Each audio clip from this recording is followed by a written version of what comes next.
semuanya, sekarang saya akan kembali menceritakan sebuah cerita horor dari akun Twitter @dioseta dengan judul Imah Leuweung, Asrama di Bawah Pohon Beringin. Seorang anak berlari dengan tergesa-gesa menuju rumah Bu Ranti. "Bu, itu Bu, di asrama!" teriak anak kecil bernama Gio yang tinggal di rumah Bu Ranti. "Apalagi Gio? Bocah-bocah itu lagi?" tanya Bu Ranti. Iya, jawabnya terengah-engah. "Ya udah, sana masuk beres-beres dulu. Terus cerita ke Mas Danan," ucap Bu Ranti. "Mas Danan sudah sampai?" tanya Dio yang hanya dijawab dengan anggukan oleh Bu Ranti. "Yah, sesuai rencana. Hari ini aku kembali ke desa Sukmaraya, sebuah desa di daerah pegunungan dengan sebuah pohon beringin raksasa yang selalu dapat dilihat dari sisi manapun desa ini." "Mas Danan sudah lama?" tanya Gio yang sepertinya sudah menunggu kedatanganku. "Lumayan, sudah sempat istirahat kok," jawabku pada seorang bocah yang dulu ku kenal sedikit pemalu. "Mas Cahyo nggak ikut?" tanyanya sekali lagi yang membuatku sedikit bingung untuk menjawab. "Nanti Mas Cahyo nyusul kok," jawabku seadanya. "Gio mau cerita, di asrama ada penampakan. Temen-temenku nggak ada yang percaya," ucapnya tergesa-gesa. "Udah, ceritanya sambil jalan aja yuk." Aku langsung mengajak Gio menuju asrama di belakang sekolahnya, sekaligus mendengarkan ceritanya di perjalanan. Sepanjang perjalanan, Gio menceritakan cerita-cerita yang belum ku dengar darinya. Mulai dari saat ia bertemu hantu Mirah, dikejar makhluk bernama Lelepah, hingga mengembalikan kalung titipan Pak Kuswara kepada hantu Mirah di pohon beringin. Yang terakhir cukup membuatku cemas. Baru-baru ini ia melihat beberapa anak bermain di sekitar asrama. Padahal anak-anak asrama tersebut masih sekolah. Seorang temannya pernah ikut bermain bersama anak-anak itu dan akhirnya hilang. Dan baru ditemukan setelah 3 hari di kolong kasur gudang asrama dengan kondisi lemas. "Ini asramanya Mas Danan," cerita Gio dengan menunjukkan sekompleks bangunan tua di belakang sekolahnya. Ternyata pohon beringin raksasa yang terlihat dari seluruh penjuru desa terletak tepat di sebelah komplek asrama ini. Aku memperhatikan sekeliling, namun sama sekali tidak ada keanehan. Mungkin karena ini masih siang dan anak-anak asrama sudah kembali menempati kamarnya masing-masing. "Gio, nanti kamu pulang duluan ya. Mas Dana mau nunggu di sini," ucapku pada Gio. "Mas Dana mau nunggu sampai malam ya?" "Gak apa-apa, aku ikut," bantah Gio yang terlihat semakin berani dibanding sebelumnya. "Yakin, tapi kalau ada bahaya, kamu nurut sama Mas Dana ya," peringatku pada Gio. "Oke," Gio segera sepakat tanpa membantah. Kami menunggu di sebuah bangunan tua. Katanya di sini dulu Gio bertemu Mirah, dan setelahnya sempat melihat roh anak-anak asrama itu. Ketika hari semakin malam, lampu-lampu asrama mulai dinyalakan. Namun ternyata tidak seterang yang kubayangkan. "Main yuk." Mendadak, aku mendengar suara anak kecil dari luar bangunan. "Aku hitung sampai 10 ya, kamu ngumpet." Suara anak lain terdengar lagi. Aku keluar bangunan dan mencari suara itu. Namun sama sekali tidak ditemukan sumber suara itu. Gio mencoba melihatku dari jendela bangunan tua tempat kami menunggu. Namun ia terjatuh ketika melihat sosok wajah anak kecil yang pucat muncul dari jendela. "Ih, kok kamu gak ngumpet?" Suara itu muncul dari kepala yang menakuti Gio. Gio yang ketakutan segera berlari dan menghampiriku. "Tenang, jangan jauh dari Mas Dana ya," ucapku. Aku menajamkan pendengaranku. Samar-samar terdengar suara bocah-bocah tanpa wujud yang bermain di seluruh tempat ini. Aku mengikuti suara itu hingga sampai di gudang tempat anak hilang itu ditemukan. Belum sempat aku masuk ke dalam, dari atas pintu, sesosok kepala anak kecil menggantung terbalik dengan darah yang mengucur di hidung menuju dahinya. "Ini persembunyianku, jangan di sini," ucap anak itu. Aku melompat mundur dan menghindarinya. Belum sempat membacakan doa ataupun mantra, roh anak kecil itu sudah menghilang dari pandanganku. Tangan Gio menggenggamku gemetar. Sepertinya kejadian tadi membuat nyalinya cukup ciut. Sabar ya, ternyata susah juga mencari mereka, ucapku pada Gio. Iya, tapi ada satu yang gak pernah pindah-pindah, balas Gio. Maksud kamu?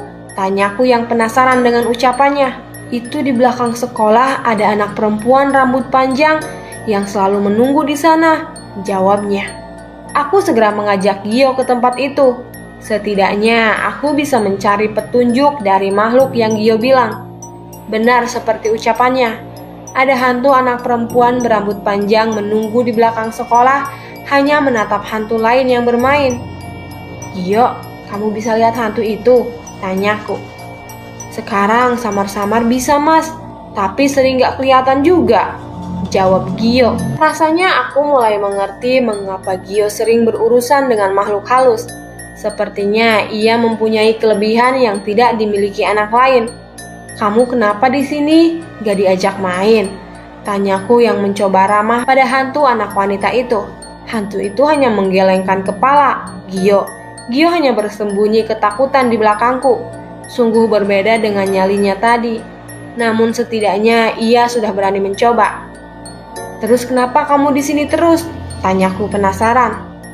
Kalau aku pergi dari sini, mereka bisa main di tempat lain, ucap makhluk itu.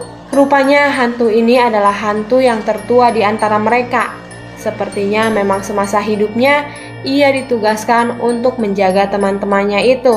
Kenapa kalian main terus? Gak mau selesai aja? Nanti mas bantu biar ketemu teman-teman yang lain, tanyaku yang berusaha menenangkan mereka tanpa menggunakan kekerasan. Sayangnya makhluk itu hanya menggeleng. Mungkin di mata manusia biasa, hantu-hantu ini sangat menyeramkan dan mengganggu. Namun saat ini aku melihat mereka sebagai roh anak yang masih polos yang tidak tahu apa yang mereka lakukan. Memang kenapa gak mau selesai? Tanyaku lagi. Anak wanita itu menengokku dengan wajah pucatnya. Ada satu yang belum ketemu, jawabnya dengan lirih. Aku mengerti. Rupanya hantu anak-anak ini merasa bertanggung jawab atas satu makhluk lain yang tidak ada di antara mereka. Siapa yang belum ketemu? Tiba-tiba Gio memberanikan diri untuk bertanya. Hantu itu kembali menoleh ke arah Gio yang membuatnya ketakutan. Ibu, jawab hantu anak kecil itu. Sekarang aku mengerti. Rupanya mereka tidak bisa tenang karena kehilangan ibu mereka yang menghilang saat mereka bermain di tempat ini. Aku mencoba menanyai makhluk itu, namun tidak ada jawaban lain yang kutemukan. Usah Gio tidak ada petunjuk untuk menemukan ibu mereka. Mungkin Mas Dana harus memakai cara yang lebih keras untuk menenangkan mereka, ucapku pada Gio. Gio menggeleng seolah tidak setuju. Jangan Mas Danan, kasihan mereka, balas anak itu. Lah, tapi katanya kamu takut. Aku heran sama anak ini. Ia terlihat ketakutan, namun ia tidak tega apabila hantu ini kutenangkan dengan ilmu tenaga dalamku. Dulu hantu di pohon beringin ini pernah cerita kalau Pak Kuswara dan dia pernah ditolong sosok hantu perempuan di rumah kebun karet. Apa mungkin hantu itu ibu mereka? Tanya Gio padaku. Sebuah cerita yang tidak kusangka terdengar dari seorang anak kecil yang berurusan dengan hantu. Kebun karet? Maksudnya di Imah Leweng? Tanyaku pada Gio. Ia mengangguk. Aku berpikir sejenak sebelum memutuskan untuk pergi ke tempat itu lagi. Sebenarnya aku berniat mengantarkan Gio kembali sebelum memeriksa Imah Leweng, namun ia tetap ngotot untuk ikut. Mas Danan, pokoknya aku ikut sampai selesai. Saat besar nanti, saya mau menjadi seperti Mas Danan dan Mas Cahyo yang bisa membantu orang lain. Sekali lagi, ucapan anak itu membuatku kagum. Masa lalu yang kelam yang dialami olehku dan Cahyolah yang membuat kami membulatkan tekad untuk memperdalam ilmu batin untuk menolong orang lain. Tapi tidak dengan anak ini. Ia memiliki motivasinya sendiri. Sebuah rumah tua yang terlihat semakin lapuk, terlihat di tengah hutan karet. Warga menyebut tempat ini dengan nama Imah Leweng atau yang berarti rumah hutan. Terlihat beberapa perkakas sederhana ada di sekitar sini. Sepertinya ini sisa-sisa peninggalan Mbah Wira. Kalau memang masih ada hantu di sini, dia pasti sudah diurusin sama Mbah Wira, ucapku pada Gio. Tapi cerita dari Mirah begitu, Mas, bantah Gio. Aku mencoba mengingat-ingat selama dulu memasuki bangunan ini. Aku tidak menemukan hantu lain selain anak buah Brakaraswana. Namun, ucapan Gio juga patut dibuktikan. Kami melangkah masuk ke sebuah rumah tua yang gelap dengan bantuan senter yang kubawa. Selangkah demi selangkah, kami memperhatikan ruangan-ruangan yang sudah banyak dirusak oleh rayap. Tidak ada hal mencurigakan di tempat ini. Namun Gio terlihat merinding saat menatap ke arahku. "Gio, kamu kenapa?" tanyaku yang keheranan. Kali ini tubuhnya benar-benar terlihat ketakutan. Ia menunjuk ke arahku seolah melihat sesuatu. Aku menoleh ke belakang ke arah tangan Gio menunjuk. Dan ternyata di belakangku sudah terdapat sosok makhluk dengan rambut panjang menutupi seluruh tubuh. Darah yang hampir tak berhenti mengalir dari matanya. Gio yang ketakutan berlari sekuat tenaga ke sebuah ruangan yang pernah kumasuki. Ruang penumbalan. Aku mengejarnya, khawatir dengan apa yang masih tersisa di sana. Namun hantu itu lebih cepat memasuki ruangan itu. "Pergi!" Suara makhluk itu terdengar mengarah ke Gio yang meringkuk di pojok ruangan. Melihat hal itu, aku membacakan doa-doa penenang dan ayat suci untuk hantu yang mengejar Gio itu. Perlahan darah dari matanya menghilang dan wujudnya berubah menjadi seorang wanita tua. Sebuah penglihatan muncul di kepalaku mengenai seorang ibu yang menemani anak-anaknya bermain petak umpet di sore hari. Keluarga ini merupakan pemilik tanah sebenarnya yang digunakan untuk kebun karet. Sebelum sempat menyelesaikan permainannya, orang suruhan juragan kebun karet membakar rumah dan halaman keluarga itu dan menculik ibu dari anak-anak itu. Sama seperti Mirah. Ibu ini ditumbalkan dan dikuburkan tepat di bawah tempat ini. Ternyata rumah yang disebut Imah Leweng ini memang dibangun untuk menyembunyikan kuburan sang ibu. Jadi benar, hantu ibu itu cuma muncul kalau ada anak kecil yang main ke sini, ucap Gio. Aku menoleh pada Gio. "Jadi kamu sudah tahu soal ini?" tanyaku. "Semua anak kecil juga tahu, Mas Danan. Orang tua sering nakutin anak-anaknya supaya nggak kesini. Katanya kalau anak kecil main malam-malam ke Imah Leweng bisa diculik sama hantu nenek-nenek," jawab Gio yang menjadi sok tahu. Aku menggelengkan kepala melihat tingkahnya. "Ibu, ikut kami ya. Anak-anak ibu udah nungguin," ucapku pada roh wanita itu. Roh ibu itu hanya mengangguk dengan wajah yang tidak lagi menyeramkan. "Berarti ibu ini dan hantu anak-anak di asrama sudah bisa tenang ya, Mas Danan?" tanya Gio yang terlihat cukup senang. Aku hanya mengangguk. Kami bersiap meninggalkan ruangan itu. Namun tiba-tiba langkahku terhenti dengan suara benda yang terjatuh dari atas ruangan itu. Senter kuarahkan ke tengah-tengah ruangan yang masih terdapat bekas coretan lingkaran ritual. Di sana terlihat sebuah benda yang baru saja terjatuh. Sebuah patahan kayu bertuliskan aksara Jawa yang pecah menjadi dua. Aku mengenali dengan jelas benda ini dan mencari ke seluruh sudut ruangan. Ruangan demi ruangan kuperiksa, bahkan hingga keluar Imah Leweng, namun yang kuharapkan tidak ada di tempat ini. Di satu sisi, aku teringat bagaimana cara kami meninggalkan alam gaib saat melawan Brakaraswana, pohon beringin. Saat itu kami berlari ke arah pohon beringin tempat Chandramukti dimakamkan. "Mas Danan kenapa?" tanya Gio yang semakin bingung dengan tingkahku. "Gak apa-apa Gio, ayo kita selesaikan misi kita," jawabku yang segera bergegas kembali ke asrama, atau lebih tepatnya ke pohon beringin di sana. "Mas Danan jangan cepat-cepat, tungguin," keluh Gio yang melihatku terburu-buru. "Gak apa-apa, cepetan, kalau kemalaman bisa dimarahin Bu Ranti." Aku mencoba memberi alasan kepada Gio dan ternyata cukup manjur. Ia berjalan semakin cepat mengikutiku.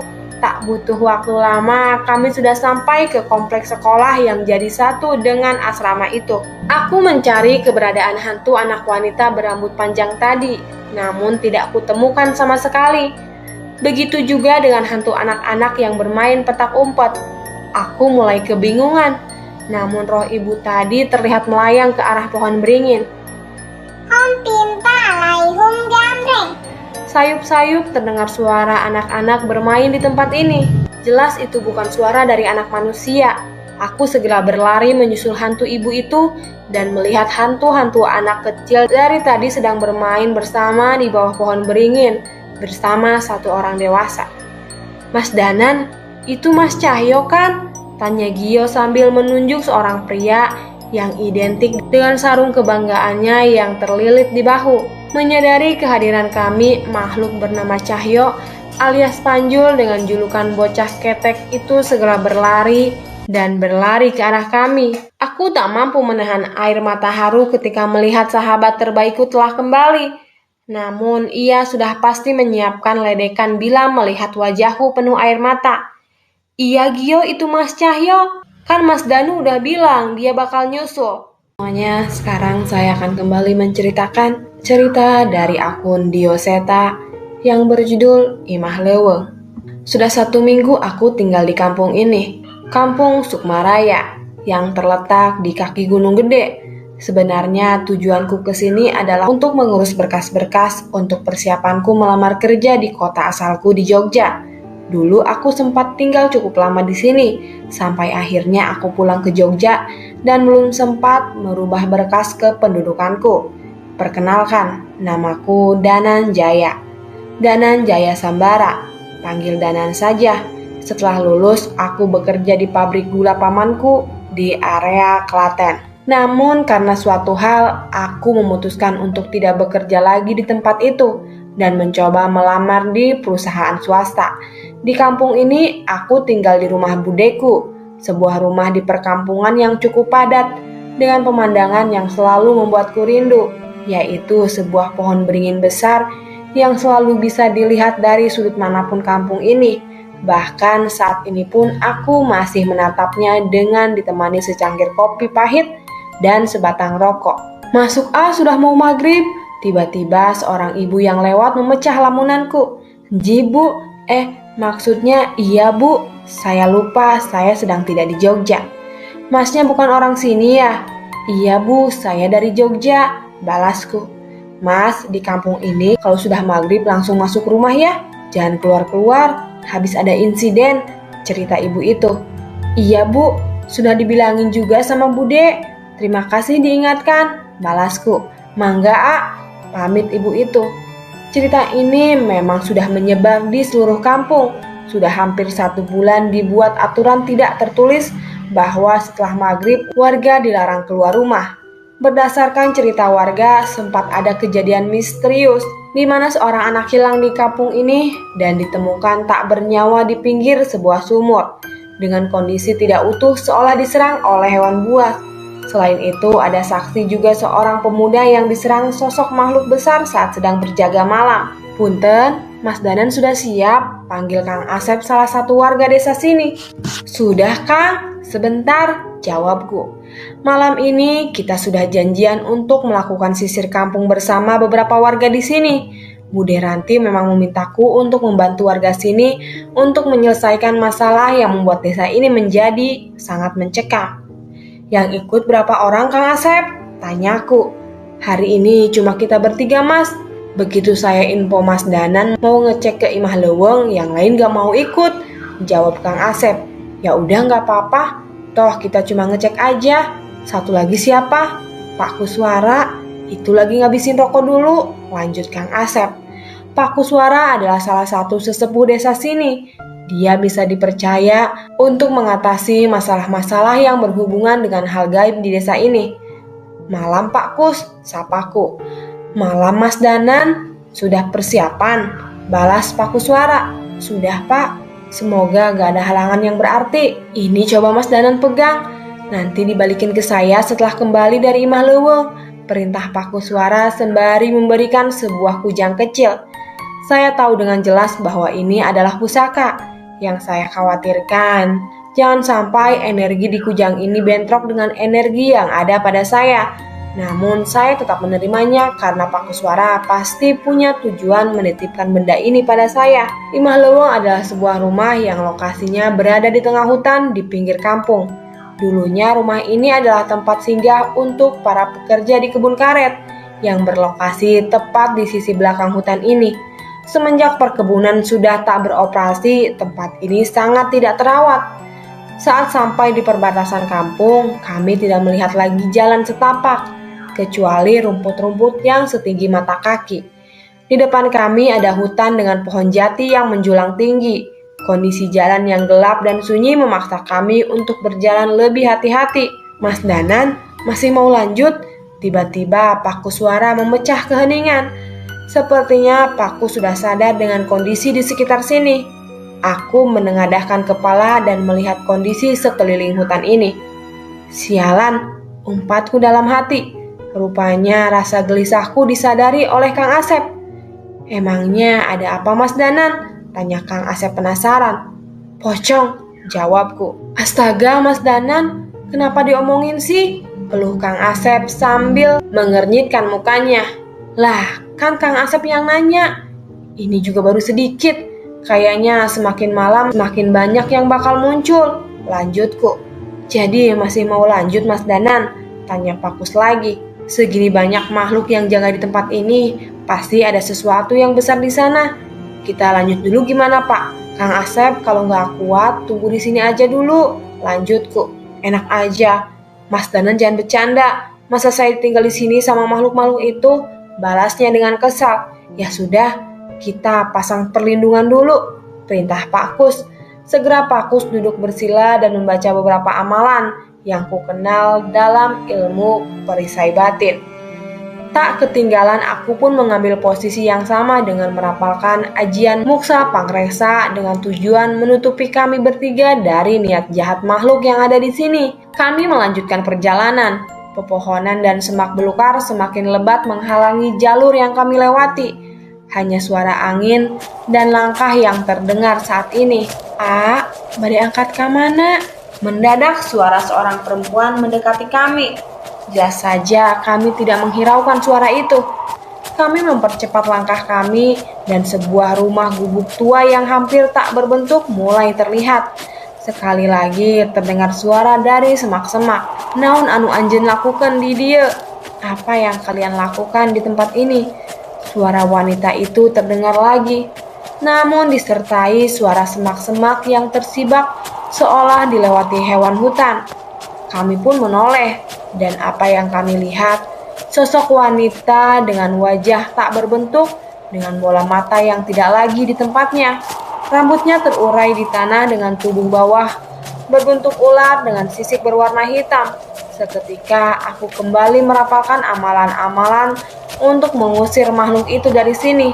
Namun sebelum selesai, makhluk itu mengatakan, "Saya tidak bermaksud menyakiti, saya hanya memperingatkan kalian," ucap makhluk itu.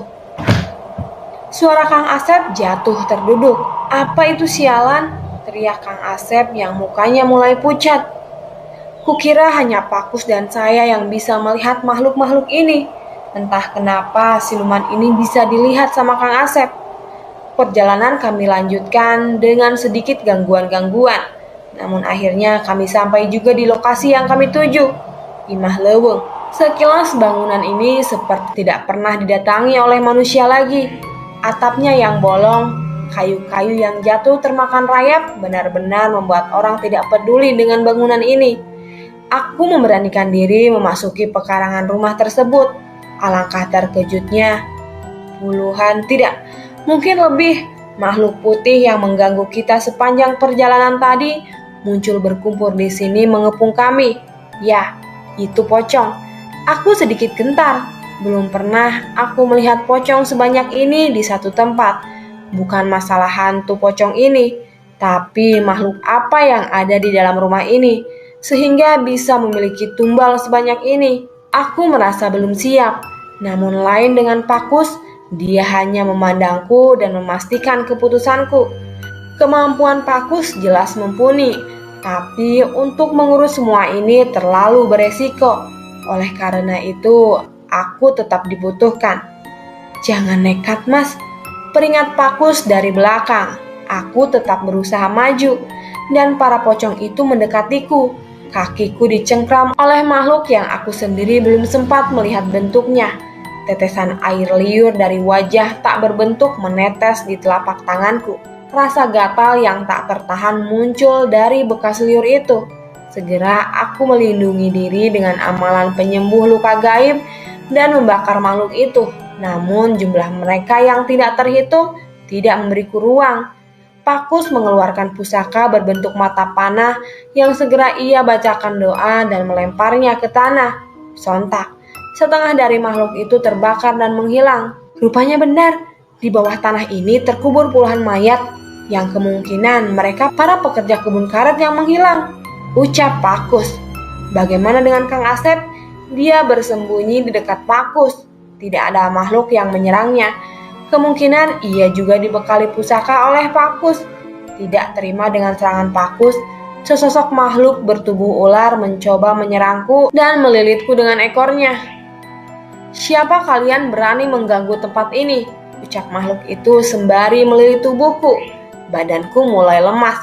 Rupanya siluman ini bukan siluman biasa. Bisa jadi makhluk inilah yang meminta tumbal sebanyak ini. Aku membaca ajian pembakar, tapi makhluk itu tak bergeming. Amalan pedang pun nampak tidak berguna untuk makhluk ini. Pakus mencoba membantuku, namun ia disibukkan oleh puluhan makhluk halus dari seluruh penjuru hutan yang menyerang bersamaan. Nampak tidak ada pilihan lagi.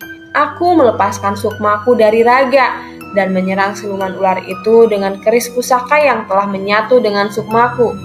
Makhluk itu kesakitan dan teriak dengan suara yang hampir terdengar ke seluruh hutan. Makhluk itu terlihat sangat marah.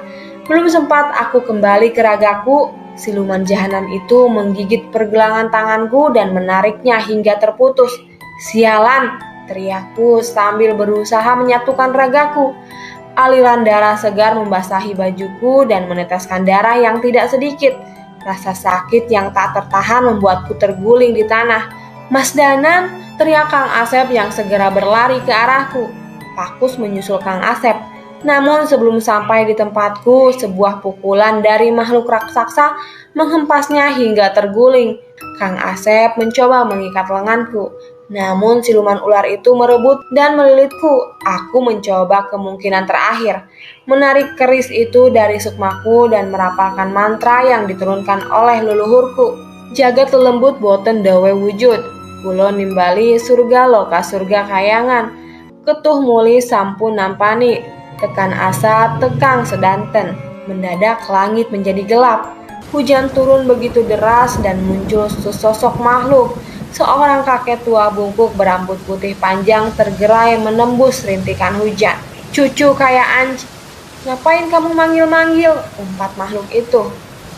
"Maaf mbah, aku minta pertolongan," ucapku dengan berusaha sekuat tenaga. Kakek tua itu tertawa seperti orang gila, berlari dengan tenaga di bawah seperti anjing dan menghampiri siluman ular yang melilitku. Belum sempat siluman itu berbicara, kakek tua itu segera memasukkan tangan ke mulut siluman itu dan merobeknya dengan keji sambil tertawa. Tidak puas sampai di situ, ia mengambil badan siluman itu dan memakan dadanya dengan buas hingga darah hitam bermuncratan di tanah. Gila, makhluk sekuat itu dihabisi tanpa ampun, pikirku. Tak berhenti di situ. Pocong, raksasa, makhluk tanah dihabisi dengan begitu brutal seolah tubuh mereka hanya terbuat dari kapas. "Wis mbah," teriakku. Seolah tak mendengarkan, makhluk berwujud kakek tua itu tetap mengamuk sambil tertawa cekikikan. Sambil menggila bahkan tak luput wajah Kang Asep tersapu oleh cakaran kakek itu. Aku semakin khawatir. Kakek itu berlari menuju Pakus. "Sial! Maksudku menyelamatkan diri malah memanggil masalah baru," gerutku. Aku berlari sebisaku dengan luka di sekujur tubuhku. Makhluk itu semakin dekat, mencoba menyerang Pakus namun mendadak berhenti. "Kulo dudu mengsahe panjenengan, saya bukan musuhmu." Mendadak Pakus berbahasa Jawa. Kakek itu seolah memandang sosok di belakang Pakus dan kembali ke arahku. Aku segera menarik kembali keris pusaka ke dalam sukmaku dan sosok kakek itu perlahan menghilang. Yang aku lawan itu bukan empunya, Jangan melawan kalau kamu belum siap. Tapi siapa saja yang berani menyakiti keturunanku harus berurusan dengan saya. Makhluk itu menatap Kang Asep dan menghilang bersama rintikan hujan yang berhenti bersamaan. Kita kembali dulu, ucap Pakus sembari membantuku berdiri. Tak terasa waktu sudah mendekati subuh. Kami keluar hutan dan berniat segera mencari pertolongan. Rasa nyeri menyerap di seluruh tubuhku. Aku takut tidak mampu bertahan sampai pertolongan datang. Mas Danan, sekarang kujangnya sudah bisa dikembalikan, ucap Pakus tiba-tiba. Aku mengeluarkannya dari saku dan segera mengembalikannya ke Pakus. Saat pusaka itu berpindah tangan, mendadak pusaka itu retak dan pecah. Aku bingung dengan kejadian itu, tapi hal aneh terjadi. Semua lukaku hilang, lenganku kembali muncul. Ini maksudnya apa, Pak? Tanyaku ke Pakus. Kujang ini adalah pusaka pengganti raga. Dia menyimpan raga manusia tepat pada saat kujang ini diterima. Saat pusaka ini dilepas, dia akan mengembalikan raga seperti sedia kala dan akan hancur saat tugasnya selesai. Jelas Pakus. Gila, aku tidak menyangka ada pusaka sehebat itu. Seandainya saja aku bisa memilikinya lagi. Terima kasih Pakus. Pantas saja Pakus membiarkan saya menghadapi makhluk itu sendirian, ucapku. Akhirnya aku kembali ke rumah Bude Ranti dan sedikit menceritakan tentang kejadian semalam. Beliau cukup kaget dan tidak menyangka kondisinya separah ini. Kalau ada banyak tumbal, harusnya ada pemilik yang memelihara makhluk itu, ucap Bu Ranti. Tapi siapa? Kita tidak bisa menuduh warga seenaknya, kecuali ada petunjuk. Ada dua makhluk yang mengumpulkan tumbal, siluman ular yang sudah mati dan sesosok makhluk raksasa yang membuat Pakus kewalahan. Jelasku. Seperti buto atau genderuwo? Tanya Bu Ranti. Bukan, agak berbeda. Saya sendiri tidak tahu itu makhluk apa, jawabku. Lelepah, tiba-tiba seorang anak kecil menyerobot pembicaraan kami. Itu Gio, seorang anak kelas 4 SD yang dititipkan oleh orang tuanya di sini untuk bersekolah. Apa? Lelepah? Kamu pernah lihat? Tanyaku ke Gio. Pernah, pas hujan di kebun belokan setelah tanjakan, setelah gerbang masuk perkampungan ini, jawabnya. Kamu gak ngarang kan Gi? Tanya Bu Ranti. Walau Bu Ranti tahu Gio bukan anak yang suka berbohong. Enggak Bu, makhluk itu menggigit entah apa yang mengeluarkan darah. Jelasnya sambil terlihat menahan rasa takut. Jika ucapan Gio benar, kemungkinan yang digigit lelepah itu adalah tumbalnya. Dan tanah tempat makhluk itu mengeksekusi tumbalnya sudah pasti rumah sang pemilik ilmu. Mas Danan, kebun setelah tanjakan yang diceritakan Gio, bukannya itu rumah majikan Kang Asep, ucap Bu Ranti gelisah. Part 2. Tumbal pertama. Mira di rumah enggak? Suara seorang anak memanggilku dari depan rumah. Iya Gas, kenapa? Jawabku. Itu Bagas, satu-satunya teman seumuranku di kampung ini. Beberapa tahun setelah Belanda meninggalkan kampung ini, banyak warga yang memilih untuk meninggalkan kampung dan mencari kesejahteraan dari sebuah negara yang telah merdeka ini. Ke kebun karet yuk, ajak Bagas. Ayo, jawabku dengan semangat. Bu, aku main ke kebun karet dulu ya, pamitku pada ibu. Tanpa menunggu balasan dari ibu, aku berlari menghampiri Bagas dan segera berlari menuju ke kebun karet. Ini memang keseharianku, bermain di kebun karet dan kadang membantu ibu merawat kebun. Sekolah, itu cuma untuk anak-anak juragan yang punya uang, dan itu saja sangat jauh dari kampung ini. Untuk mencapai kebun karet, kami harus keluar perkampungan dan melewati hutan jati. Barulah setelah itu kita sampai di perkebunan karet milik Pak Gumelar, seorang pengusaha asal kampung kami juga. Rumput yang pendek dan sekumpulan pohon karet yang tersusun rapi selalu bisa memukauku. Selain aku bisa berlari-lari sepuasnya, kadang aku juga memainkan getah karet hasil sadapanku sendiri. Bagas, Mira, hati-hati jangan sampai jatuh, ucap seorang pria mengingatkan kami. Itu adalah Kang Wira, salah satu pekerja kebun ini. Iya Kang, jawabku sambil meneruskan permainan. Aduh, Suara Bagas memecah konsentrasiku. "Mira, tolong!" Aku berlari menghampiri Bagas dan mendapatkan dia terperosok di jurang kecil di pinggir perkebunan. Segera aku mencari Galah untuk membantu Bagas keluar dari jurang itu. Memang sedikit lama, tapi akhirnya Bagas bisa naik dengan selamat. Tapi tanpa terasa langit mulai memerah, menandakan sedikit lagi akan semakin gelap. Kami pun bersiap untuk pulang. "Kamu sih Gas, pakai jatuh segala, kemalaman kan?" keluhku. "Maaf, gak sengaja kok itu. Tenang aja, aku tetap hafal jalan kok walau gelap," jawabnya. Untuk pulang ke rumah, kami harus melewati hutan jati sejauh beberapa kilometer. Ini juga jalur yang digunakan oleh pekerja saat akan kembali ke kampung.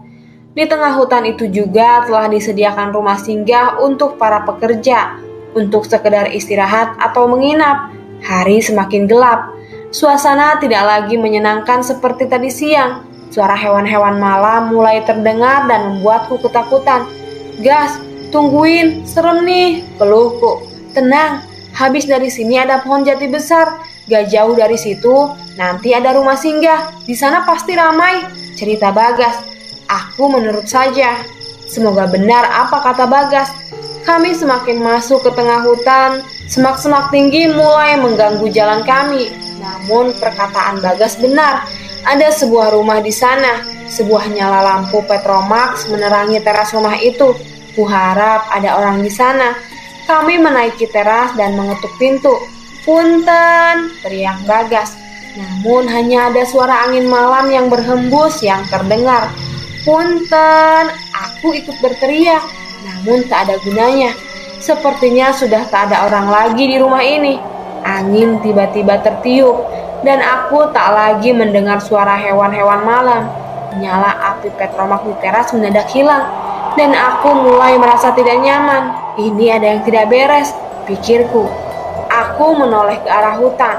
Setiap gerakan ranting-ranting di hutan membuatku semakin ketakutan. "Mira, itu apa?" ucap Bagas dengan suara yang gemetar.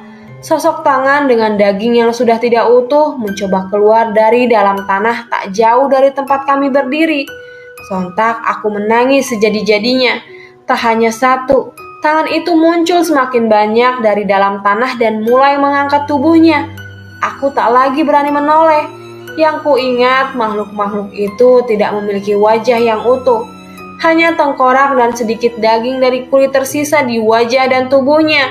Aroma busuk yang semakin menyengat muncul dari makhluk-makhluk ini. "Lari Gas, lari!" teriakku sambil menangis. "Kemana?" "Mayat hidup itu sudah ada di sekeliling rumah ini," jawabnya.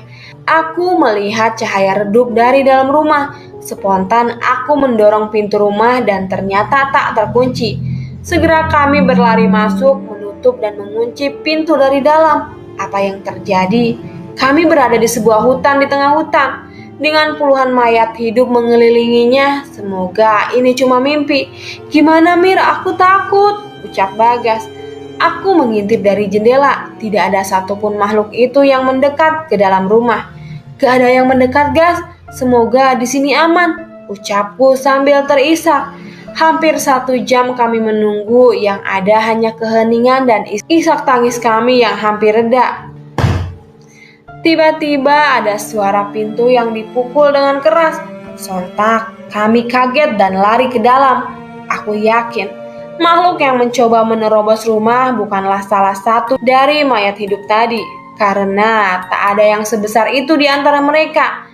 Kami berlari ke dalam, mencoba mencari tempat yang aman dari jangkauan makhluk-makhluk di luar sana. Aku teringat nyala lampu redup yang terlihat dari luar. Tadi ada yang nyala lampu gas. "Coba cari," perintahku ke Bagas. "Di sana Mir," teriak Bagas sambil menunjuk ke sebuah ruangan dengan nyala lampu yang redup. Aku segera berlari ke sana, berharap akan ada seseorang di sana.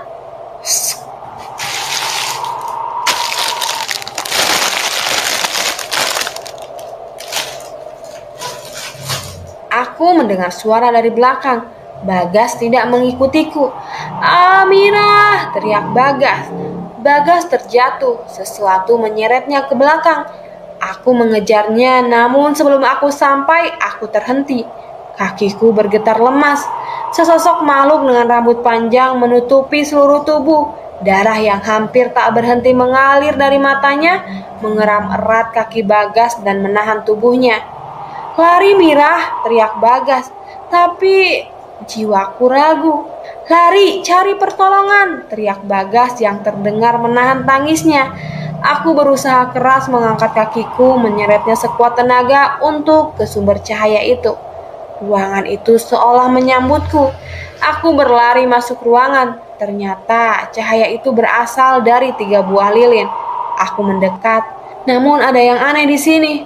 Tidak cuma lilin, ada juga bunga-bunga sesajen dan kemenyan yang sudah dibakar. Aku bingung dan mencoba keluar lagi. Namun belum sempat menoleh, pintu tertutup dengan sendirinya. Sesosok bayangan bergerak, ada orang di belakangku. Sebuah kekuatan besar menahan tubuhku untuk menoleh. Tak satu pun bagian tubuhku dapat digerakkan. Aku merasa lemas. Sebuah perkataan terdengar sebelum aku kehilangan kesadaran. "Hapunten, ieu mah mangrupikeun pengorbanan anu kuring janji." Tetesan air yang jatuh di wajahku membangkitkan kesadaranku. Aku mencoba mengenali di mana aku saat ini. Hanya hutan dengan pohon-pohon hitam yang berada di sekeliling tempat ini. Terdengar suara raungan mendekat. Aku tak mampu menahan air mataku. Aku meraba ke sekitar, ada tangan seseorang. Aku meraihnya berharap dia menjelaskan di mana aku saat ini. "Tolong," ucapku sambil menarik orang di sampingku. Namun, bukan seseorang yang terbangun, melainkan sebuah tangan yang telah terlepas dari tubuhnya. Aku menangis sejadi-jadinya. Makhluk itu pun semakin mendekat. Aku mencoba berdiri, namun makhluk itu berhasil menemukanku. Besar, tangannya menggenggam tubuh manusia yang tak utuh. Seluruh tubuhnya penuh dengan darah yang kurasa berasal dari tubuh-tubuh yang berserakan di sini. "Tolong, Bagas, Ibu!" teriakku sambil berlari sekuat tenaga. Namun makhluk itu terlalu cepat. Sapuan tangannya menghentikan kakiku hingga aku harus menyeretnya untuk terus berlari. Apa sudah tidak ada harapan lagi, pikirku. Wajah dengan penuh darah, dengan bola mata yang menggantung berhenti tepat di depan wajahku. Tangan besar berayun dan aku tahu itu bermaksud mencabik-cabik tubuhku. Namun sebelum terjadi, sesosok makhluk lain muncul di hadapanku, menahan tangan makhluk besar itu dan menutupi tubuhku. "Hei, aku tahu makhluk itu." Sesosok makhluk dengan rambut panjang menutupi seluruh tubuh dan darah yang hampir tak berhenti mengalir dari matanya. "Itu makhluk yang menahan Bagas tadi." "Lari!" ucap makhluk itu dengan suara yang mencekam. Aku tidak tahu apa yang terjadi. Yang bisa ku coba hanya berlari, dan berlari. Namun kali ini tidak hanya pohon hitam yang di sekitarku. Sebuah pohon beringin besar seolah memanggilku ke sana. Aku berlari menuju tempat itu. Namun dari belakang terdengar suara ranting-ranting yang tersapu benda besar. Aku rasa makhluk tadi tidak bisa menahan raksasa ini. Tak perlu menunggu lama, tangan makhluk itu berhasil mencapai tubuhku. Namun aku terus berlari. Aku melihat tubuhku mencapai bayangan pohon beringin itu. Benar, makhluk itu tidak mengejarku lagi.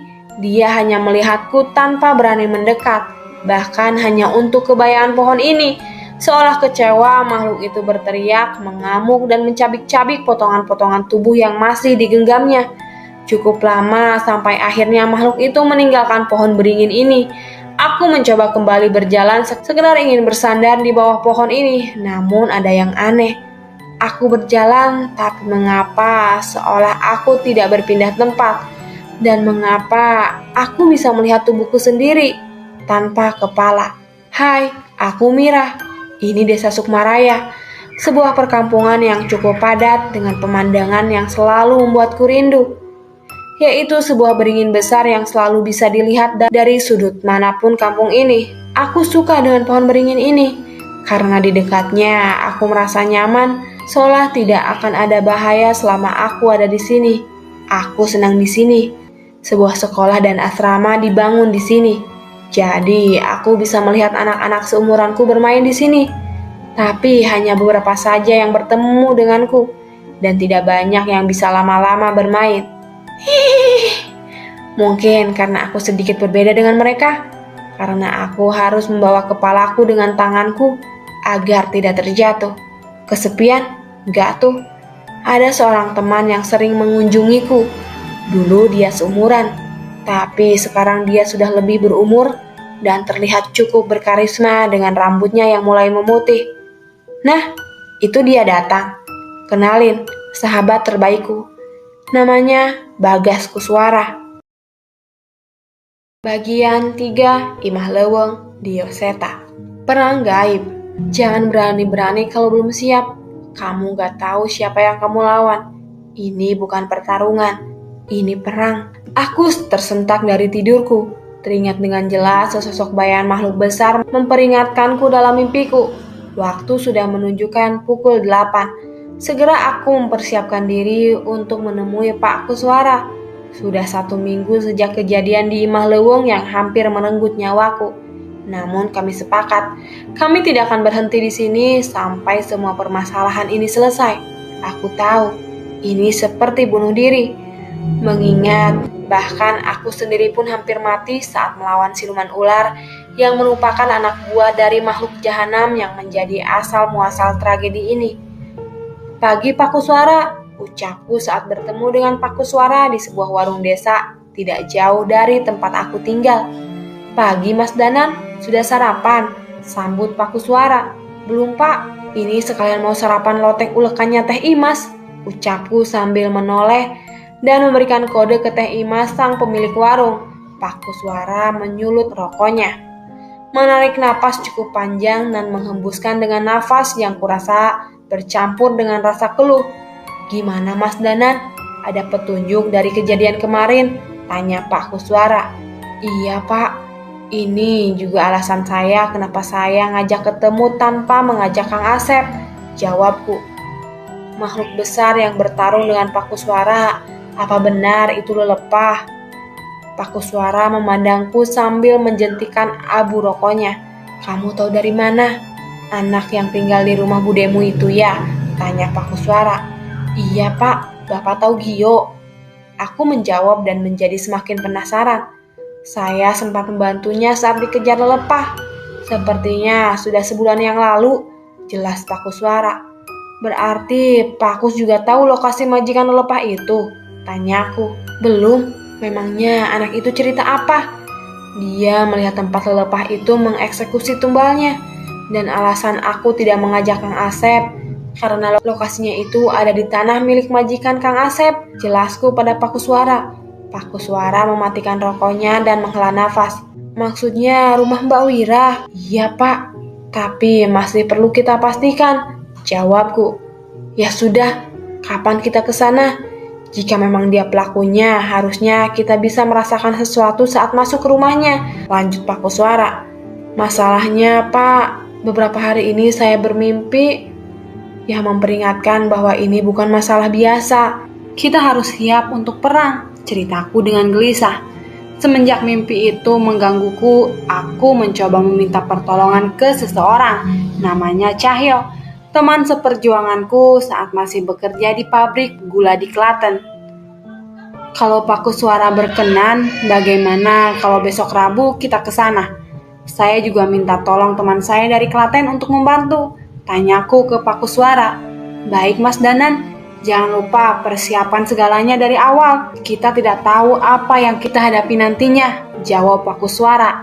Sepiring lotek diantarkan oleh Teh Imas ke hadapanku. Segera aku melahapnya dan melanjutkan pembicaraan biasa dengan Pak Kuswara. Namun tetap terlihat raut muka gelisah di wajahnya. Tepat hari Rabu sesuai yang telah dijanjikan, kami berkumpul di tempatku, di rumah Bu Ranti tepatnya. Aku menunggu bersama Cahyo yang sudah datang dari kemarin malam dan menginap di sini. Namun hujan deras tak kunjung berhenti dan Pak Kuswara belum kunjung datang juga. Gio, kamu benar lihat makhluk itu di tanahnya Mbah Wira kan? Tanya Cahyo ke Gio. Benar Mas, aku pertama kali melihat di sana dan dikejar sampai akhirnya Pak Kuswara nolongin Gio. Ceritanya singkat. Hujan semakin deras. Rintikan hujan menutupi pandangan keluar. Suara menggelegar bersaut-saut seolah petir menyambar dari dekat. Suara pintu diketuk mengganggu lamunanku. Segera aku berdiri dan menghampiri pagar rumah, berharap Paku Suara yang datang. "Danang, tunggu!" teriak Cahyo menahanku. Aku menoleh sebelum sempat membuka pagar. Hujan semakin deras dan dentuman di atas rumah mendadak menjadi semakin keras dan bertubi-tubi. "Siapa kamu?" teriak Cahyo sambil menarik tubuhku. Sesosok bayangan muncul dari rintikan hujan yang deras. Terlihat sesosok makhluk kurus kering dengan kepala yang miring menyeringai, dengan bibirnya yang robek sampai ke telinga.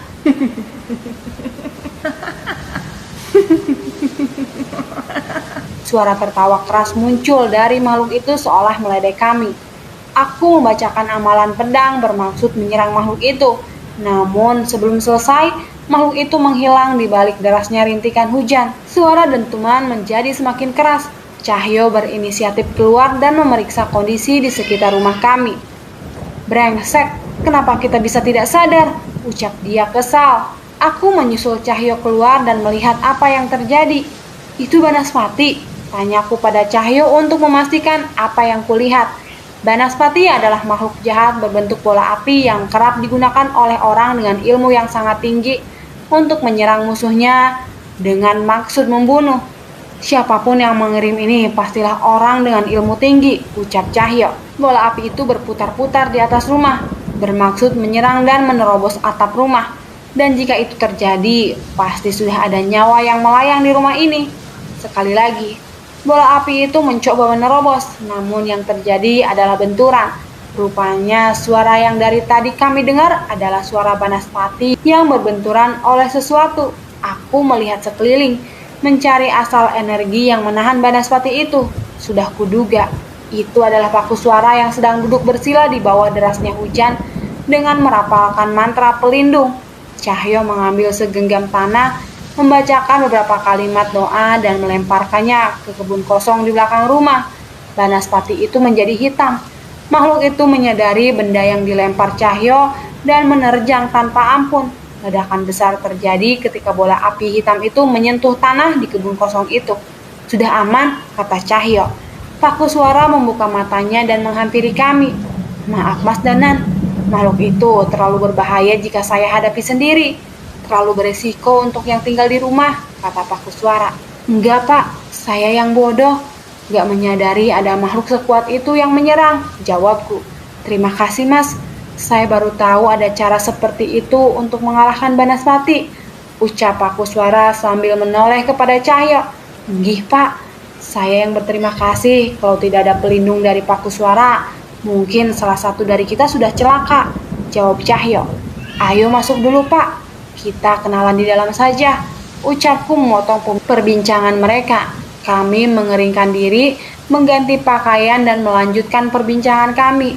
Bu Ranti datang dengan menyuguhkan teh hangat untuk Paku Suara. "Mas Danan, kelihatannya kondisinya semakin berbahaya," ucap Bu Ranti gelisah. Paku Suara menyeruput teh hangat buatan Bu Ranti.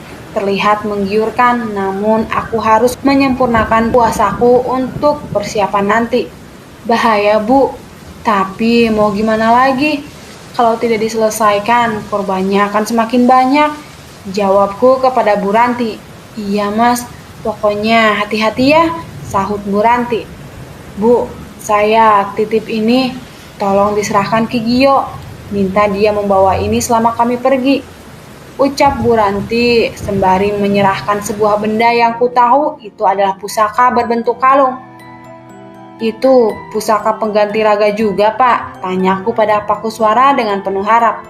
"Bukan, hanya untuk berjaga-jaga saja. Anak itu pernah bertemu dengan lelepah. Bisa jadi anak itu juga terkait dengan takdir ini," jawab Paku Suara. Hujan sudah mulai berhenti.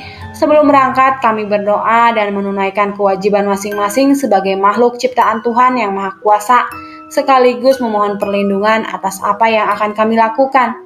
Langit mulai memerah. Sebuah rumah yang dikelilingi pekarangan besar pun mulai terlihat. Ukiran kayu dan hiasan kepala kerbau menyambut kami dengan hawa misteriusnya. Bau darah dan sesaji mengelilingi pekarangan rumah ini. Aku pernah lewat sini. Namun sebelumnya tidak ada bau seperti ini. Mungkin kali ini Mbah Wira merasa tidak perlu menutup-nutupi lagi apa yang dia lakukan. Seorang pria tua dengan janggut putih panjang dan baju hitam yang kusam berjalan keluar, seolah dia sudah tahu kedatangan kami.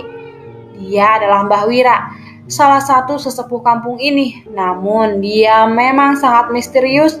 Segala sesuatu yang berhubungan dengan dia biasanya diurus oleh Kang Asep.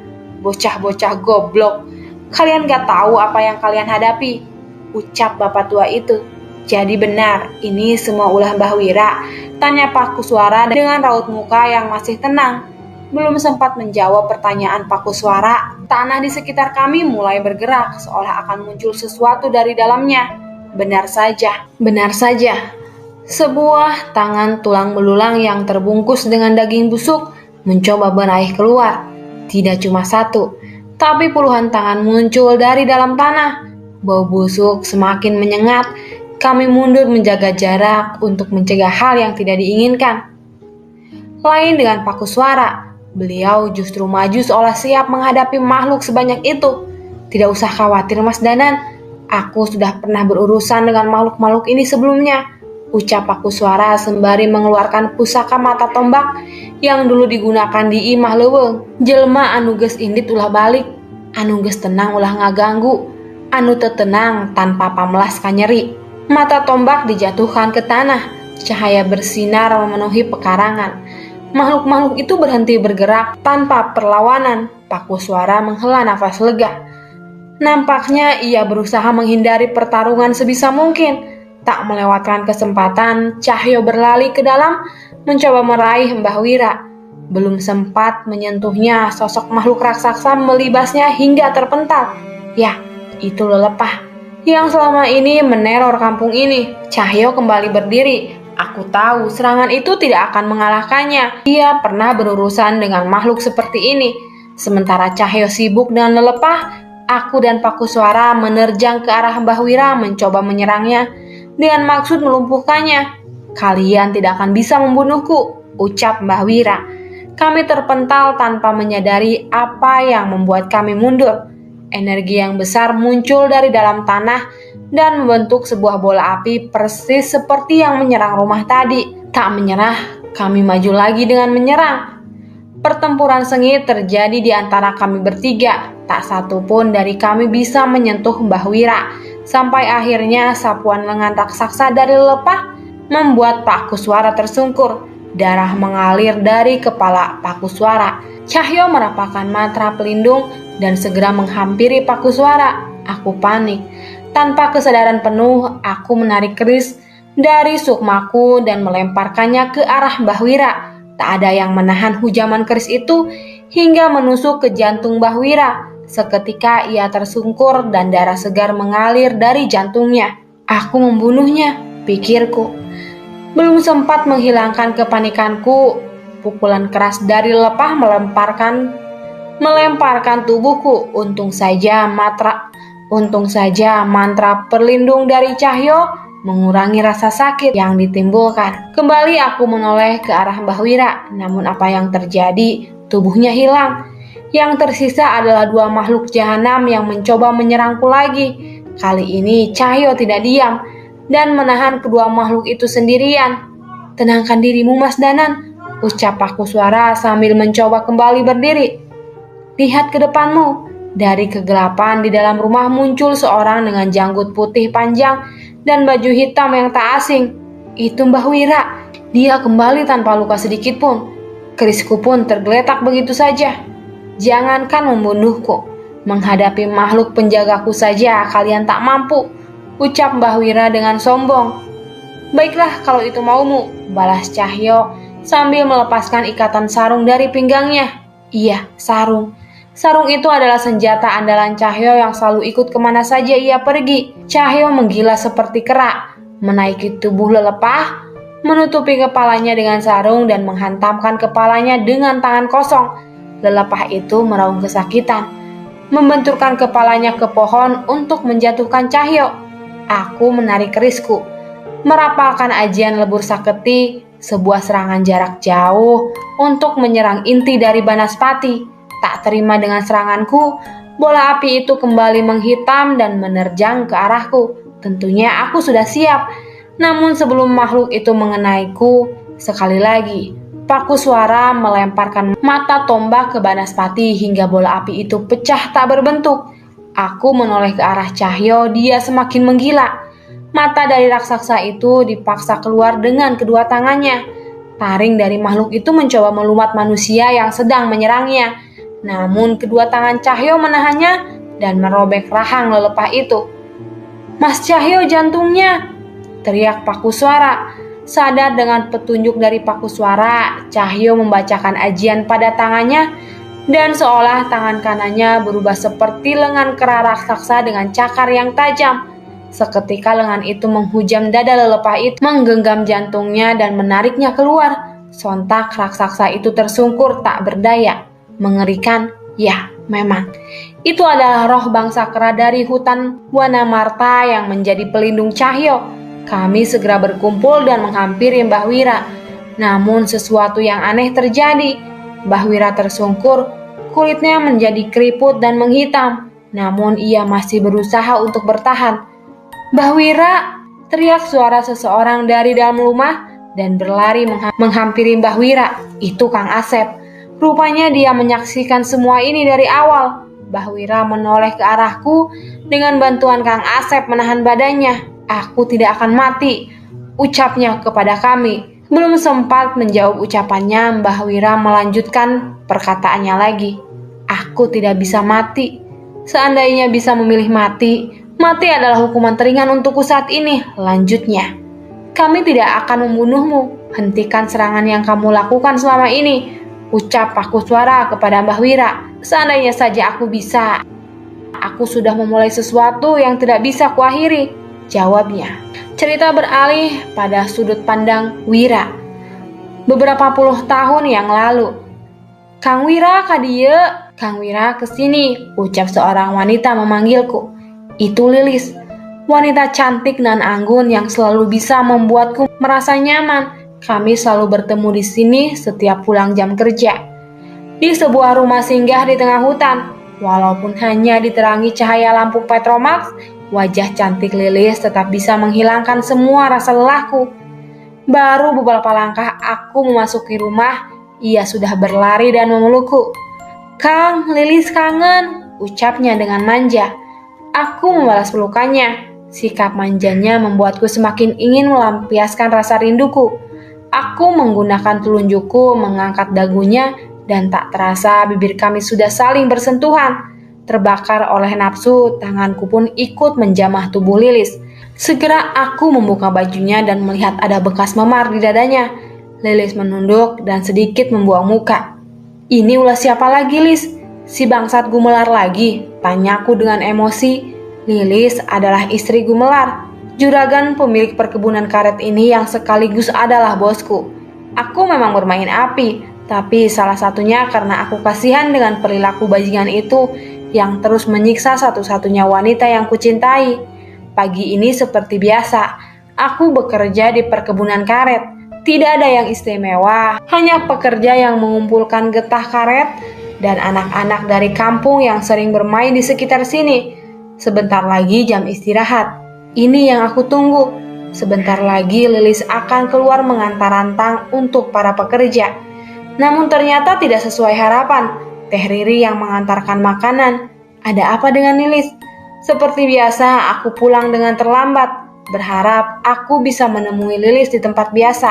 Benar saja, lampu Petromax di rumah itu menyala. Aku bergegas memasuki rumah dan menemui Lilis. Tapi dia hanya mematung di ujung tembok dengan wajah penuh dengan memar. "Lilis, kamu kenapa?" teriakku sambil berlari ke arahnya. Belum sampai ke arahnya, seorang pria mendekati Lilis dan menarik rambutnya. Sialan, itu Gumelar. Rupanya ia menyadari hubungan kami. "Bocah gak tahu diuntung. Udah gak sayang nyawa kamu, Wira," teriaknya dengan penuh emosi. Belum sempat menjawab, pukulan benda tumpul melukai kepalaku. Tidak cuma sekali, pukulan demi pukulan terus menghujani tubuhku. Mereka, pekerja-pekerja kebun karet yang disuruh oleh Gumelar, rasa sakit tak tertahan menjalar di seluruh tubuhku. "Sudah, hentikan! Tolong hentikan!" teriak Lilis dengan penuh tangis. Gumelar memberi tanda dan pukulan mereka terhenti. Aku tersungkur, darah mengucur dari kepalaku. Namun siksaan ini tidak hanya berhenti di sini. Gumelar menjambak Lilis dan membawanya ke depan wajahku. "Ini wanita yang kamu mau," ucapnya dengan menyodorkan kepalanya ke arahku. Sebuah tamparan sekuat tenaga menghantam wajah Lilis. Tak puas dengan itu, Gumelar menendang punggungnya hingga terjatuh dan menginjak-injak wanita yang merupakan istrinya sendiri. "Hentikan! Tolong hentikan!" teriakku sekuat tenaga. Puas menghajar Lilis, Gumelar menyuruh anak buahnya untuk mengikatku di sebuah tiang pondasi rumah. "Kalau kamu memang suka pelacur ini, ambil. Aku tidak sudi hidup dengan barang bekas kacung," ucapnya. Gumelar melangkah keluar dan berkata kepada anak buahnya, "Lakukan apa yang harus kalian lakukan." Para pekerja mulai tersenyum dan menghampiri Lilis, dan apa yang aku lihat seolah seperti neraka yang tak bisa aku lupakan. 5 orang pekerja menggerumuni Lilis, menarik rambutnya, menamparnya, dan merobek-robek bajunya.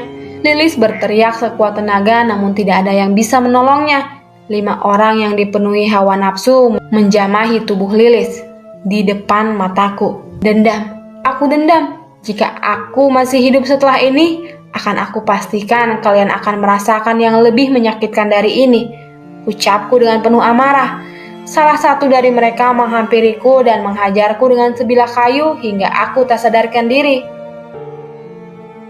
"Kamu butuh tumbal untuk mendapatkan ilmu ini," seorang anak wanita yang lahir pada Kamis Wage, ucap seorang dukun tua kepada kami. Aku masih hidup, tepatnya kami. Pagi itu Lilis tersadar dan melepaskanku dari ikatan. Kami bersembunyi di hutan desa sebelah, namun semuanya sudah berubah.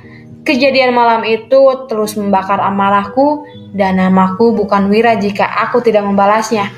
Aku tahu seorang anak yang dimaksud dukun itu, seorang anak bernama Mirah di kampung Sukmaraya yang sering bermain di kebun karet, tidak peduli walau dia anak kecil. Asalkan semua dendamku bisa terbalaskan, aku akan kembali ke kebun karet dan mendapatkan anak itu. Ritual sudah selesai. Anak itu sudah tidak bernyawa lagi. Namun seorang anak yang bersamanya, entah, aku tidak bisa menemukannya. Sesosok makhluk muncul dari lingkaran di mana jasad Mirah di sana. Setan, demit, jin, bukan. Makhluk itu lebih mengerikan. Sepertinya aku telah memanggil sosok makhluk yang lebih berbahaya, makhluk dari dasar neraka. Aku akan berikan apapun apa yang kau minta, asalkan Gumelar dan anak buahnya semuanya mati dengan mengenaskan, teriakku kepada makhluk itu. Tak butuh waktu lama, keesokan harinya warga menemukan kepala Gumelar tergantung di atas pohon karet dengan tubuh yang tidak utuh. Aku puas melihatnya. Aku kembali bisa bercinta dengan Lilis dengan membayangkan orang yang menyakitinya mati dengan mengenaskan. Hampir setiap hari jasad-jasad para pekerja ditemukan di kebun karet, dan beberapa dari mereka hilang tanpa ditemukan jasadnya. Aku selalu tertawa puas ketika mendengar berita kematian dari para pekerja kebun karet itu. Namun ternyata aku salah. Aku lupa dengan bayarannya. Malam Jumat Kliwon, hujan deras dan petir menyambar memperparah keadaan ini. Aku tersungkur dengan penuh emosi. "Hentikan!" teriakku kepada sebuah makhluk. Itu lelepah. Dia menggenggam Lilis dengan tangannya, menariknya dan membelah tubuhnya menjadi 2. Taringnya yang besar mengunyah tubuh Lilis tepat di depan mataku. Aku tak mampu lagi berteriak. Ini adalah neraka. Inikah bayaran atas semua pembalasan dendamku? Penyesalan ini sudah merobek-robek jantungku. Aku kembali dan mengambil sebuah pisau dan menusuk ke jantungku untuk mengakhiri semua rasa sakit ini. Namun, apa yang terjadi? Aku tidak mati. Setiap luka yang kutorehkan ke tubuhku kembali hilang. Nyawamu adalah milikku. Kamu tidak akan mati sampai tiba saatnya kau dan aku dibakar di api neraka, ucap seorang makhluk yang mengikat perjanjian denganku. "Apa maksudmu?" "Aku sudah menyerahkan tumbalnya," jawabku dengan penuh tangis. "Kau pikir masih ada tempat di akhir zaman untuk mereka yang bersekutu dengan iblis? Nikmati saja hidupmu di dunia dengan kepastian neraka telah dijanjikan bagimu," ucap makhluk itu. Setan itu memanggil sekutunya untuk menjaga tubuhku. Dia mendiami Imah Leweng tempatku memanggilnya dan terus meminta tumbal atas dosa yang telah kuperbuat.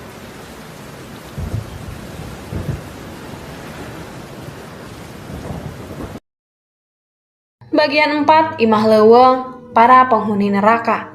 Dioseta. Cerita mengenai Mbah Wira sangat sulit kami percaya. Selama ini Kang Asep sengaja menyembunyikan kenyataan ini karena tidak ingin menambah korban dari orang yang ilmunya belum cukup. Kang Asep membopong Mbah Wira dan menidurkannya di teras rumah. Setelah mendengar semua cerita itu, kami belum memutuskan apa yang akan kami lakukan setelah ini. Setelah kejadian itu, hampir semua kenikmatan duniawi pasti saya dapatkan, ucap Mbah Wira. Tapi setelah kehilangan orang-orang yang berharga dan hukuman yang menunggu saya di akhir zaman nanti, semua itu menjadi tidak berarti.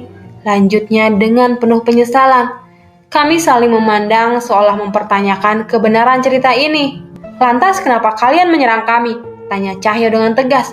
Kang Asep menghampiri kami setelah meletakkan Mbah Wira di posisi yang aman. Mbah Wira teh gak maksud menyerang. Makhluk-makhluk itu dikendalikan oleh empunya yang saat ini menunggu Imah Leweng, jelas Kang Asep. Mbah Wira berusaha untuk bangkit duduk, namun tubuhnya yang terlihat rentak tak mampu lagi menahan. Mereka makhluk yang diperintahkan untuk menjagaku sekaligus memberikan kesaktian.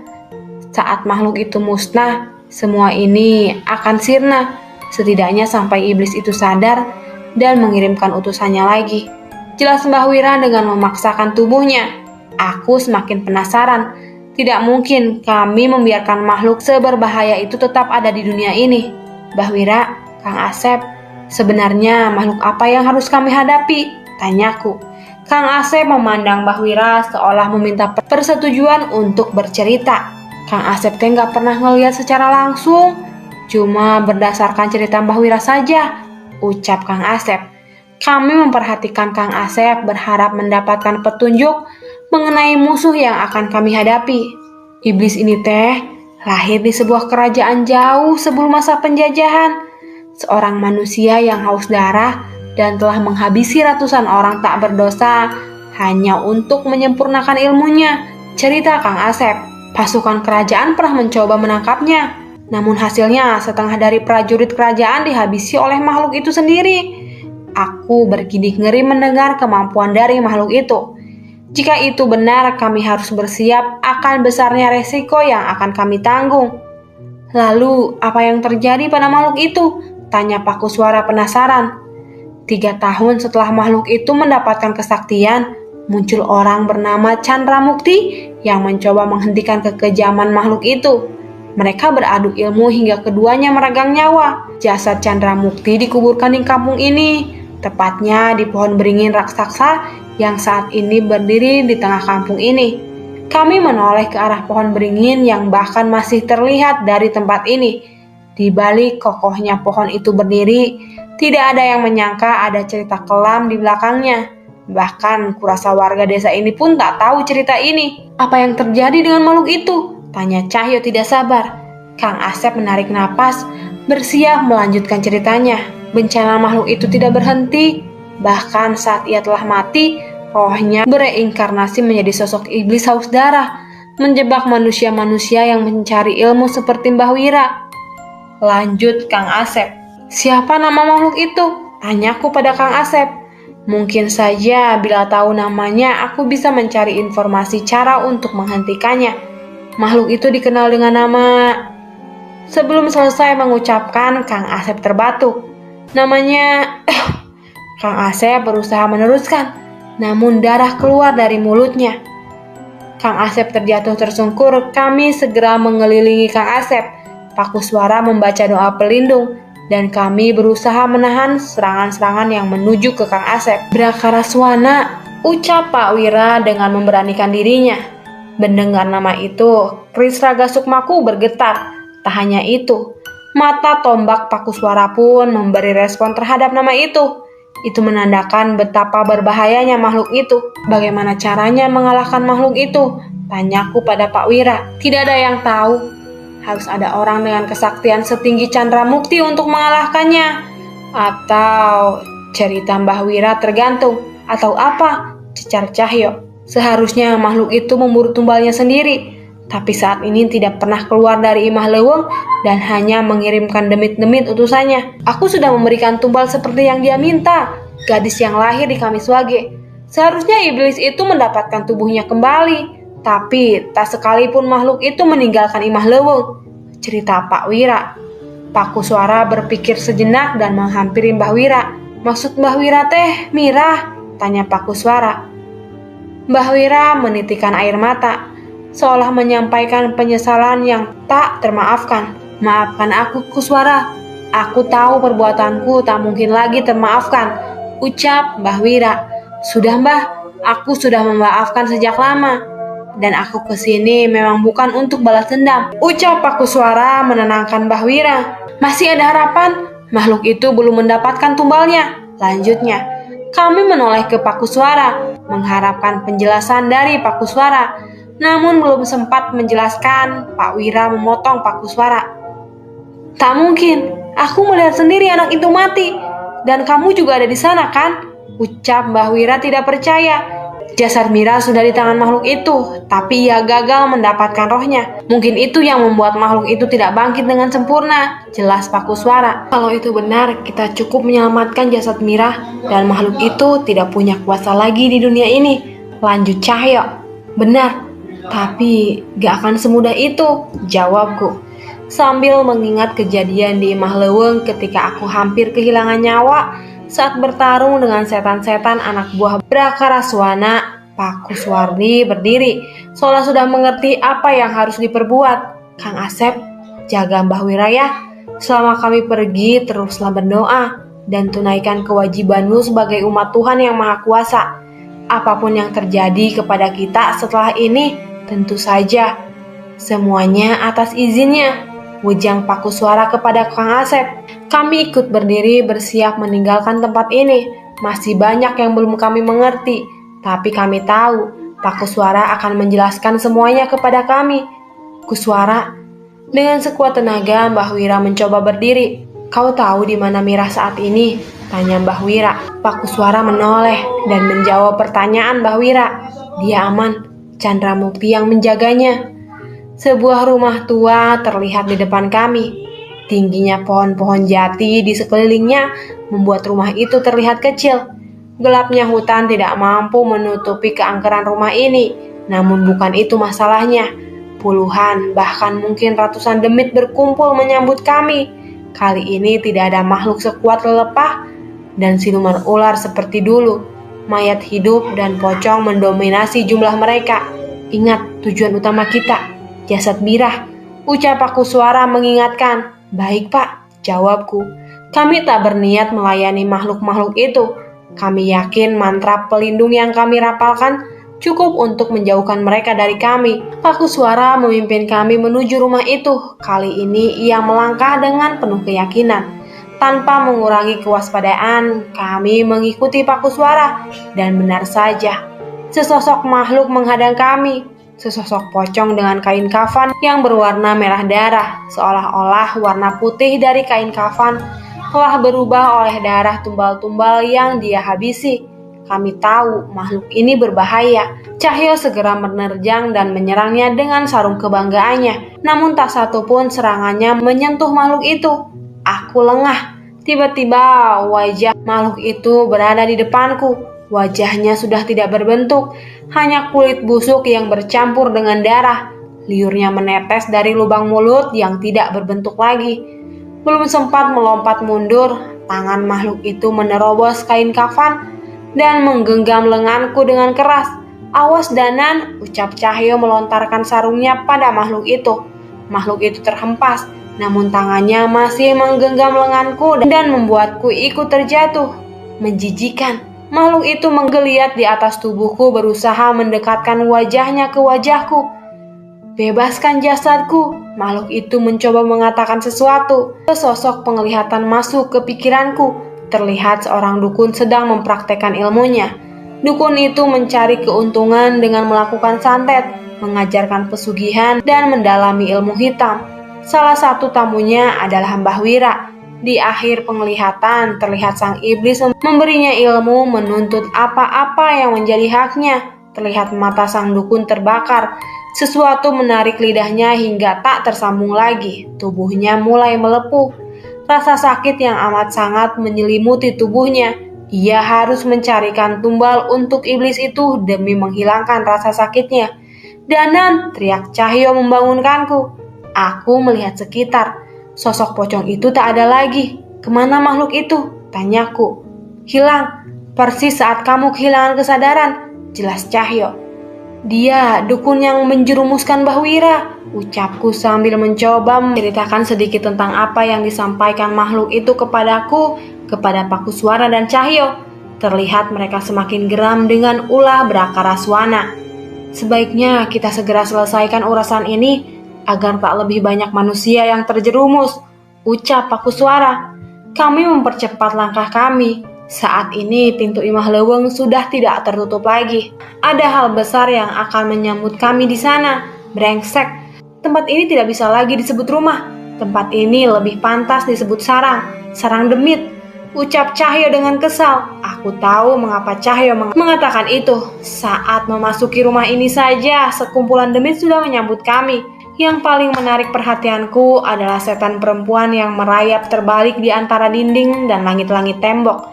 Kami melanjutkan menelusuri tempat ini. Setidaknya mantra pelindung masih bisa menghalau niat demit ini untuk menyerang. "Di sini," ucap Pakusuara sembari menghentikan langkahnya. "Di sini aku terakhir melihat Mirah dalam keadaan hidup," cerita Pakusuara di sebuah ruang tengah yang di ujungnya terdapat pintu dengan ruangan yang cukup besar. Pakusuara harus menceritakan kejadian itu pada kami, tapi sebaiknya setelah kita mengalahkan makhluk itu, ucapku sambil memegang pundak Mbah Wira. "Itu ruangannya. Di ruangan itu jasad Mira dikorbankan," tunjuk Pakusuara. Energi jahat yang kuat memang muncul dari ruangan itu. Kalaupun Brakaraswana bersembunyi di sini, ia pasti ada di ruangan itu. Pintu terbuka, ruangan itu seolah memang menyambut kedatangan kami. Baru selangkah saja kami memasuki ruangan itu, sebuah serangan berbentuk kumpulan asap hitam mengelilingi kami. Rasa panas muncul dari asap-asap yang menyentuh tubuh kami. Merasa akan ada bahaya yang lebih besar. Segera aku membacakan mantra penghalau untuk menyingkirkan semua asap-asap itu, hingga perlahan asap-asap itu menghilang. "Cahyo, Pakusuara!" teriakku mencari keberadaan mereka. "Tunggu, ada yang tidak beres." Aku tidak lagi berada di ruangan yang sama. Aku mencoba mengenali tempat ini, namun hanya hutan dengan pohon-pohon hitam yang berada di sekeliling tempat ini. Bau busuk sangat menyengat mengganggu indera penciumanku, dan segera kusadari bau itu berasal dari tumpukan mayat yang tidak utuh di sekitarku. "Cahyo!" teriakku sekali lagi berharap mereka selamat. Aku melihat sekeliling mencoba mencari petunjuk, namun sebelum sempat menengok ke belakang, sebuah cakaran besar menggores wajahku. Itu adalah makhluk tadi, setan perempuan yang merayap terbalik di antara dinding dan langit-langit tembok. Kali ini dia merayap di antara pohon-pohon, mencoba untuk menyerangku kembali. "Tumbal, aku ingin tumbal," ucap makhluk itu bersiap menyerangku. Aku mundur mencoba bertahan dan mencoba mengeluarkan keris raga sukmaku. Tapi tunggu, keris itu tidak ada. Aku panik. Namun aku tetap harus fokus mengalahkan makhluk itu terlebih dahulu. Amalan pedangku bacakan dan siap menembus tubuh makhluk itu. Namun sebelum itu terjadi, sosok makhluk menyerang setan wanita itu dan mencabik-cabik tanpa ampun. Aku mengenal makhluk itu. Kakek tua bungkuk dengan rambut yang menjuntai hingga ke tanah. "Bocah anjing, kamu kesini mau bunuh diri," ucap makhluk itu. Aku heran. Seharusnya ia hanya bisa kupanggil dengan mantra yang sudah diwariskan turun-temurun oleh leluhurku. "Jangan kaget, ini alam gaib. Aku bisa keluar kapan saja di alam ini," jelas makhluk itu. Sebuah dentuman dan kilatan besar terlihat dari kedalaman hutan. Kakek tua itu berlari, merespon benturan yang terjadi di dalam hutan. Aku khawatir bila suara itu berasal dari Pakusuara ataupun Cahyo. Kami berlari secepat mungkin, namun ternyata kami tidak sendiri. Makhluk-makhluk kerdil dengan gigi runcingnya mencoba menyerang kami, namun semua dilibas habis oleh kakek tua yang mengaku sebagai leluhurku ini. Kekhawatiranku terjawab. Aku melihat Paku Suara tergeletak dengan darah mengalir di sekitar kepalanya. Paku Suara, aku berlari menghampirinya. Segera aku menundukkan Paku Suara, menyentuh punggungnya dan mengalirkan energi dengan maksud memulihkan kondisinya. Namun situasi menyulitkanku untuk fokus. Makhluk-makhluk gaib di sekitar sini seolah mengambil ancang-ancang untuk menyerang kami. Darah, aku mau darah, ucap sosok makhluk hitam bungkuk berwujud seperti manusia. Hanya saja taring dan kupingnya lancip yang memastikan bahwa itu adalah salah satu bangsa demit dengan mulut yang berdarah-darah. Makhluk itu bersiap menerjang kami, namun kakek tua itu menghadang. Sayangnya musuh kami tidak sendiri. Kali ini makhluk besar berbulu dengan mata merah yang mencoba menyerang kami dari sisi lain. Aku bingung antara harus bertahan atau terus mengobati Paku Suara. Namun sebelum aku selesai memutuskan, sesosok monyet besar menerjang setan berbulu itu, memukulnya hingga tidak lagi berdaya. Aku kenal makhluk itu. Itu Wanasura, bangsa kera makhluk pelindung cahyo. Serangan demi serangan muncul, namun kedua makhluk itu dengan buasnya menghabisi mereka untuk melindungi kami. Danan, kamu fokus memulihkan Paku Suara dulu. Serahkan pertahanan padaku, ucap Cahyo yang turun dari bahu Wanasura. Hampir tidak ada serangan yang mampu menembus pertahanan Cahyo bersama kedua makhluk itu. Walaupun secara sekilas, serangan mereka terlalu sadis untuk dilihat. Aku bertemu dengan Brakaraswana, ucap Paku Suara. Aku menyelesaikan kultivasiku. Paku Suara terlihat kembali bisa berdiri. Tanpa menyia-nyiakan waktu, beliau mengambil mata tombaknya, membacakan mantra dan melemparkannya ke tanah. Tak ada lagi makhluk yang bisa bertahan di tanah itu. Semua demit, setan, dan entah apapun itu segera terbakar ketika menginjak tanah yang telah tersentuh pusaka mata tombak Paku Suara. Aku takjub dengan apa yang dilakukan Paku Suara. Namun yang membuatku lebih penasaran adalah apa yang terjadi saat Paku Suara bertemu dengan Brakaraswana. Ingat, tujuan utama kita adalah jasad Mira.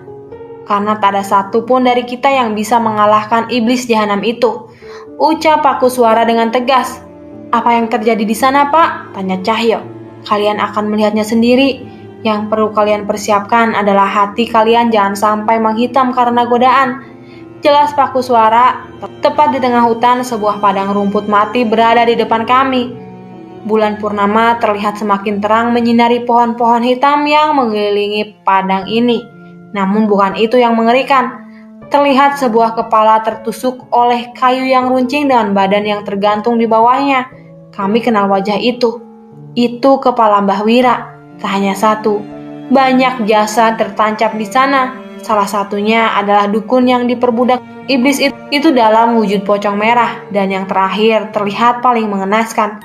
Tubuh anak wanita dengan leher yang tidak menyatu lagi dengan badannya. Satu bola matanya menggantung. Dan makhluk menyerupai anjing melumat bagian tubuhnya. Aku tebak, itu adalah Mira.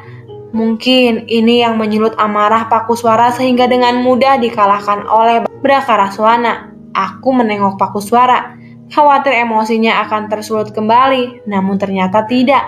Wajahnya seolah telah siap menghadapi ini semua. Angin berhembus kencang, aku melihat sekeliling. Sesosok manusia muncul dari tengah-tengah padang rumput. Aku penasaran, namun energi hitam dari tubuhnya membuatku menyadari siapa dia. Kenapa kalian tidak menjadi pengikutku saja? Semua yang kalian inginkan akan kalian dapatkan, ucap makhluk itu dengan tenang. Kau pikir setelah kami melihat apa yang terjadi dengan Mbah Wira dan dukun itu, kami mau menjadi pengikutmu? Balas Cahyo. Shh, jangan balas perkataannya. Semua yang keluar dari mulutnya adalah godaan, ucap Paku Suara. Jaga dan tenangkan jiwa kalian, lanjutnya. Berbeda dengan Cahyo dan Paku Suara yang bisa berbicara dengan tenang, aku kehilangan rasa tenangku. Aura gelap dari Brakaraswana benar-benar mengintimidasi, seolah-olah kekuatan kami tak ada apa-apanya dibandingkan dia. Aku di sini bocah anjing, sebelum kamu mati, setan itu harus menghadapi aku dulu, ucap kakek tua itu sambil berusaha melindungiku.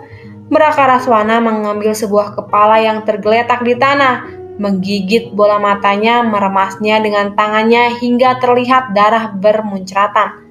Yang aku takutkan terjadi, makhluk itu melirik dan berjalan ke arahku. Sepertinya dia menyadari rasa takutku. Kakek tua itu segera berdiri di depanku, mencoba mengambil posisi untuk melindungiku. Ingat namaku, mulai sekarang panggil aku Eyang Widarpa, ucap kakek tua itu sambil menerjang Brakaraswana. Tanpa menahan kekuatan, Eyang Widarpa segera melompat dan mencoba meremas kepala Brakaraswana. Tapi tak semudah itu. Sebuah tangan, bukan, itu ekor ular raksasa yang berasal dari tubuh Brakaraswana, menghempaskan tubuh kakek tua itu. Merespon serangan itu, Wanaswara menerjangkan pukulan ke tanah dan melontarkan batu dan tumpukan mayat ke arah Brakaraswana dari punggungnya. Terlihat Cahyo melompat menarik sarung senjatanya dan melibas ke arah setan jahanam itu. Tak ketinggalan Pakuswara mencoba membaca mantra pembakar dan menyerang Brakaraswana. Api menyala menyelimuti makhluk itu, berharap itu bisa melumpuhkannya walau sebentar. Tapi ternyata kami salah. Belum sempat kembali bertahan, Brakaraswana melesat, menggenggam tangan Cahyo dan membantingnya ke tanah. Sontak darah bermuncratan dari mulut Cahyo. Aku merapalkan ajian lebur saketi, serangan jarak jauh untuk menyerang tubuh dari Brakaraswana. Namun ia sama sekali tak bergeming. Ilmumu bahkan tak mampu menjatuhkan satu helai pun rambutku. Bocah ingusan, ucap makhluk itu meremehkanku. Sebuah mantra leluhur muncul di pikiranku, dan tanpa sadar aku merapalkannya. Jagat lelembut boten duwe wujud, kulo nimbali surga loka surga khayangan. Ketuh muli sampun nampani, tekan asa tekan sedanten. Kali ini mantra terucap tanpa keris di tanganku. Rintik hujan mulai turun. Eyang Widarpa kembali di sisiku. Sambung kerong alam kasebut, tina malam dadi siji, ragalan jiwo iso nyawiji. Eyang Widarpa melanjutkan mantra yang kuucap, dan hal aneh terjadi. Rambutku memanjang dan memutih.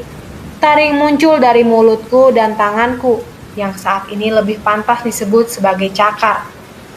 Namun saat ini keris pusaka Raga Sukma tergenggam di tanganku. Kekuatan besar mengalir di tubuhku. Tak berniat mencari tahu, aku segera bergegas menuju Brakaraswana dan mulai menyerangnya. Iblis jahanam, hanya neraka tempat yang pantas untukmu, ucapku sambil menghunuskan keris di tubuhnya. Makhluk itu menahan dengan tangannya. Namun beda dengan sebelumnya, kali ini keris ini menembus tangannya hingga mengeluarkan darah yang berwarna hitam. Aku menoleh ke arah Cahyo, terlihat Pakuswara sedang menolongnya. Aku sedikit lega dan mencoba untuk terus menyerang. Tak terima dengan luka yang diterima, Brakaraswana mendekatiku dan menyemburkan api hitam dari mulutnya. Aku hampir tak sempat menghindar.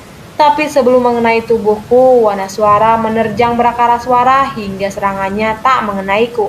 Mas Dana pakai ini, teriak Pakuswara sambil melemparkan mata tombak pusaka andalannya. Aku menangkapnya dan segera melemparkan mata tombak itu bersamaan dengan ajian lebur saketi dan berharap itu bisa menembus tubuhnya.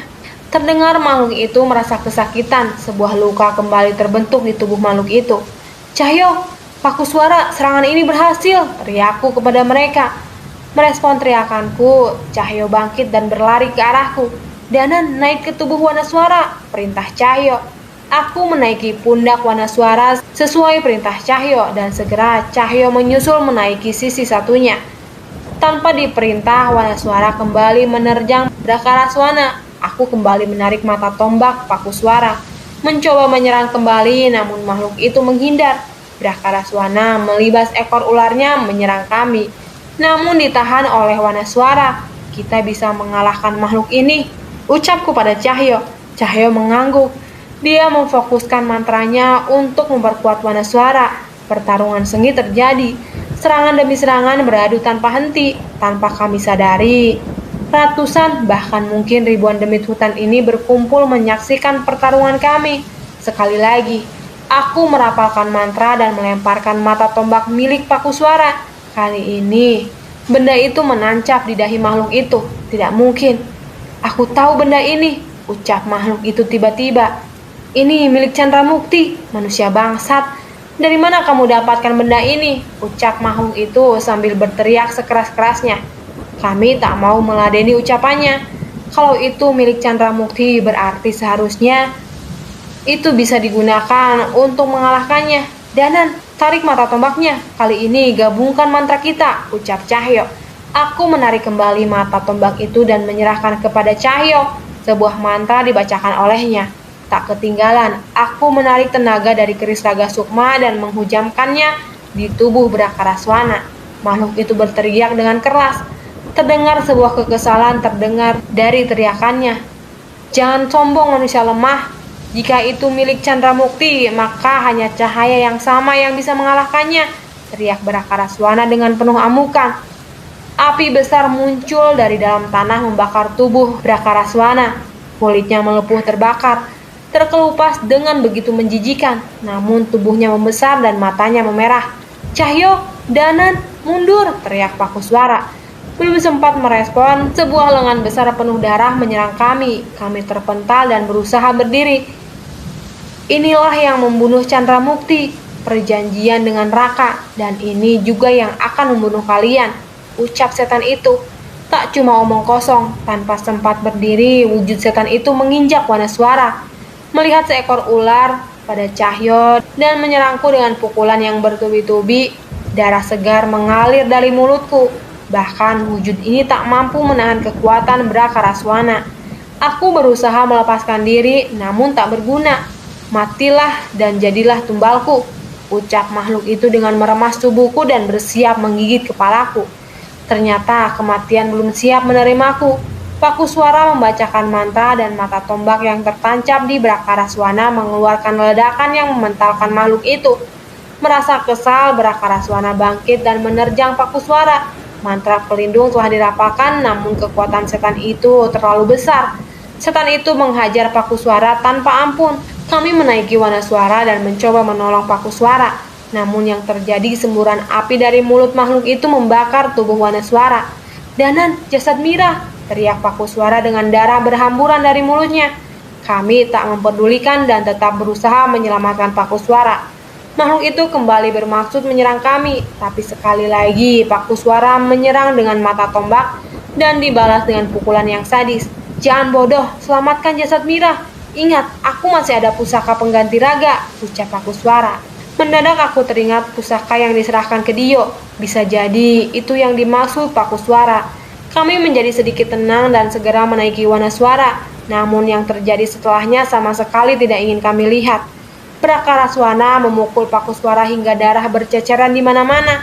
Tak cukup sampai di situ, makhluk biadab itu menarik lengan Pakuswara hingga putus dan melumat kepalanya hingga tak berbentuk. Aku sekuat tenaga menahan emosiku, berpegangan pada Wanaswara dan menerjang jasad Mira. Mendadak, terlihat sebuah pohon beringin besar di ujung hutan ini. Setelah mendengar cerita tentang pohon ini, kami tak ragu lagi menuju ke sana. Imah Leweng, part akhir penebusan, Dio Seta. Danan, bangun Danan, ucap Cahyo sembari menggoyangkan tubuhku. Aku membuka mata perlahan. Rasa sakit menjalar di seluruh tubuhku. Aku memastikan wujudku yang saat ini tak bersatu dengan Sukma Eyang Widarpa. Di mana kita Cahyo? Tanyaku pada Cahyo yang masih memastikan kondisiku. Sepertinya kita kembali ke Imah Leweng, ucapnya. Nampaknya kami berhasil selamat dari kejaran Brakaraswana. Jasad Mira? Tanyaku lagi kepada Cahyo. Itu... Jawab Cahyo sembari menunjuk ke suatu sudut ruangan. Aku menengok dan menemukan tumpukan tulang belulang yang kutebak itu adalah jasad Mira. Di sebelahnya terlihat sosok jasad yang masih utuh. Terlihat dari tubuh itu penuh luka siksaan yang terlihat mengenaskan. Aku mengenali juga jasad itu. Itu adalah jasad Mbak Wira. Cahyo, kenapa kita harus bawa jasad Mbak Wira juga? Tanyaku pada Cahyo. Mbak Wira sangat berdosa. Hampir dipastikan dosanya tak akan terampuni oleh manusia manapun di dunia ini. Tapi setidaknya walaupun neraka sudah dijanjikan kepadanya, dia tidak lagi makhluk yang jahanam itu. Dan soal pengampunan hanya Tuhanlah yang berhak menilai, jawabnya. Aku paham perasaan Cahyo, seolah dia tidak sudi membiarkan Brakaraswana mendapatkan sedikit saja kemenangan terhadap manusia. Sudah bisa bergerak? Tanya Cahyo. Aku mengangguk dan mencoba untuk berdiri. Seluruh tenagaku sudah habis. Begitu juga dengan Cahyo. Semoga dengan ini semua sudah selesai. Ayo kita selesaikan tugas terakhir kita, ucap Cahyo. Aku mengerti dengan apa yang dimaksud oleh Cahyo. Aku menguburkan dengan layak jasad dari Mira, sang tumbal pertama sekaligus syarat Barakaraswana bisa terhubung dengan dunia ini. Kami mengumpulkan tulang-tulang Mira satu persatu dan keluar dari ruangan tempat di mana Mira ditumbalkan. Tempat ini seharusnya tidak pernah ada, ucapku sambil memperhatikan setiap seisi rumah tua yang terlihat mengerikan ini. Mungkin merobohkan rumah ini bisa jadi pilihan yang bijak. Biar warga sini saja yang melakukannya, jawab Cahyo. Kami berjalan keluar. Terlihat dari luar cahaya bulan bersinar menyinari hutan yang dipenuhi dengan pohon jati. Cukup melegakan. Tempat yang sebelumnya dipenuhi makhluk halus kini terlihat sepi. Hanya serangan malam yang terdengar dari tempat ini.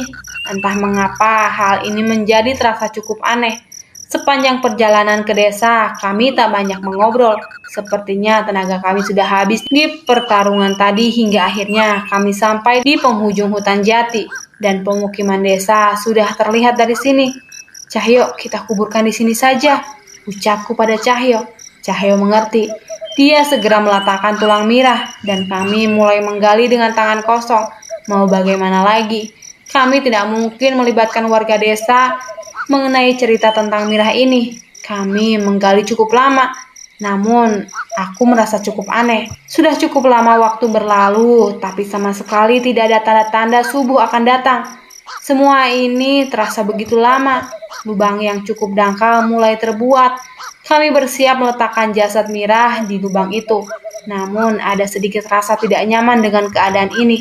Hentikan! Belum sempat meletakkan jasad Mira, terdengar suara menggelegar, memecah keheningan di tempat ini. Sebuah benda dari langit terlihat meluncur jatuh ke tanah dan menciptakan sebuah ledakan. Itu mata tombak paku suara, ucap Cahyo kepadaku. Sebelum sempat menjawab, hal yang sama sekali tak kusangka terjadi. Seperti sebuah kaca yang pecah, tempat kami berada berubah menjadi sebuah hutan jati yang dipenuhi ratusan makhluk halus. Hujan turun dengan deras, membasahi tanah yang ada di sini. Cahyo, ini tak mungkin, keluhku pada Cahyo. Sial, kita dikelabui. Terlambat, sedikit saja jasad Mira akan kembali ke tangan Barakaraswana, ucap Cahyo dengan kesal. Wanasura, teriak Cahyo memanggil roh pelindung andalannya. Namun tak ada apapun yang terjadi. Sepertinya ini juga bukan lagi di alam gaib. Aku terduduk lemas. Makhluk ini bukan lawan yang kuat bila kami berada dalam kondisi biasa. Namun saat ini tak ada satupun dari kami yang bisa menanganinya. Cahyo terlihat tetap membacakan doa-doa ayat pelindungan diri. Terlihat dia belum mau menyerah dengan keadaan ini, namun itu tidak banyak membantu. Sekumpulan makhluk kerdil dengan wajah yang mengerikan mulai mengerubungi Cahyo. Cahyo, lari! Teriakku sambil berlari menjemput Cahyo. Namun usahaku gagal. Sesosok tangan dari dalam tanah menggenggam kakiku. Aku berusaha melepaskan, namun tangan-tangan dari makhluk hidup itu tetap bermunculan berusaha untuk menarikku ke dalam tanah. Jangan menyerah, Danan. Makhluk jahanam itu tidak lagi bisa berurusan dengan dunia ini. Aku tidak sudi dikalahkan sama setan remeh ini, ucap Cahyo. Namun hal yang terjadi adalah sebaliknya. Sebuah gigitan makhluk kerdil menyerang wajah Cahyo. Cakaran demi cakaran menyusul merobohkan tubuhnya. Aku meronta berusaha melepaskan diri. Terlihat puluhan mayat hidup telah keluar dari dalam tanah, memamerkan wajah busuk mereka di depan wajahku. Apakah ini akhirnya? Ucapku dengan putus asa. Jelma anu geus indit ulah balik, anu geus tenang ulah ngaganggu, anu tetenang tanpa pamelas ka nyeri. Sebuah mantra yang kukenal terdengar dengan samar. Mata tombak paku suara kembali bersinar dan menyerang makhluk yang mengerumuniku dan Cahyo. Kami berusaha berdiri dan mencari asal suara itu. Danan, itu! Tanya Cahyo. Sosok pria tua berjalan mendekat dari kejauhan. Paku suara? Apa itu benar paku suara? Tanyaku sambil sedikit lega dan penasaran dengan kondisi beliau.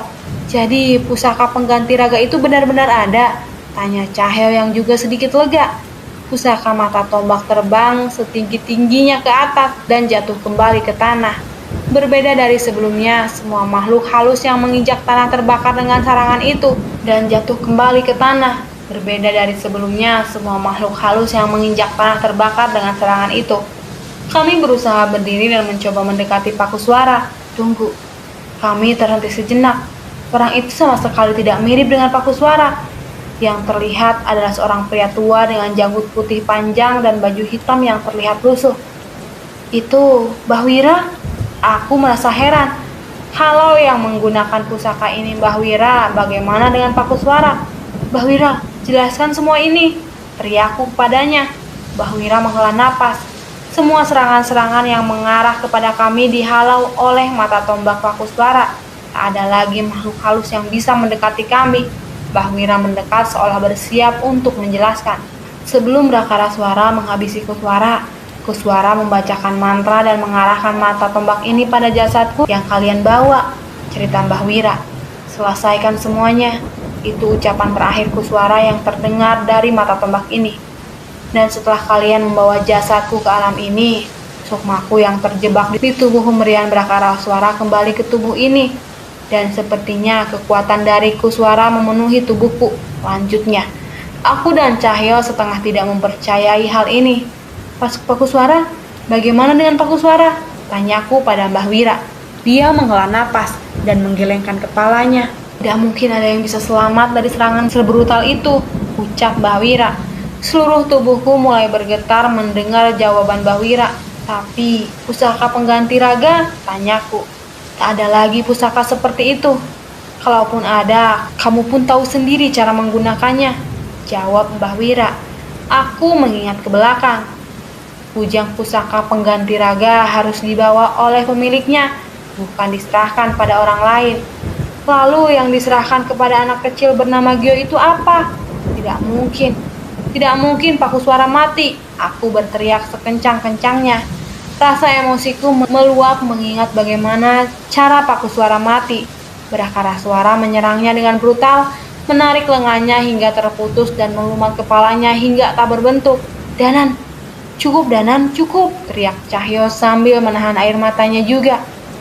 Aku belum pernah bertemu orang sebijak dia, ucapku pada Cahyo. Kalau begitu, kita pastikan kematiannya tak sia-sia, ucap Cahyo sambil berdiri dan mengikatkan sarungnya. Semua terjadi begitu cepat. Aku dan Cahyo membacakan doa dan ayat untuk melindungi kami dari serangan makhluk gaib dan serangan mata tombak yang diarahkan. Mbah Wira menghabisi semua makhluk halus yang ada di hutan ini. Cahaya matahari mulai muncul. Kami membawa jasad Mirah keluar hutan dan menguburkannya di pinggir desa. Tak lupa doa-doa pun kami panjatkan agar Mirah bisa tenang untuk pergi ke alam baka. Mbah Wira terlihat masih di pinggir hutan. Terlihat tubuhnya kembali mengeriput dan terlihat lemah. Kami pun menghampiri Mbah Wira.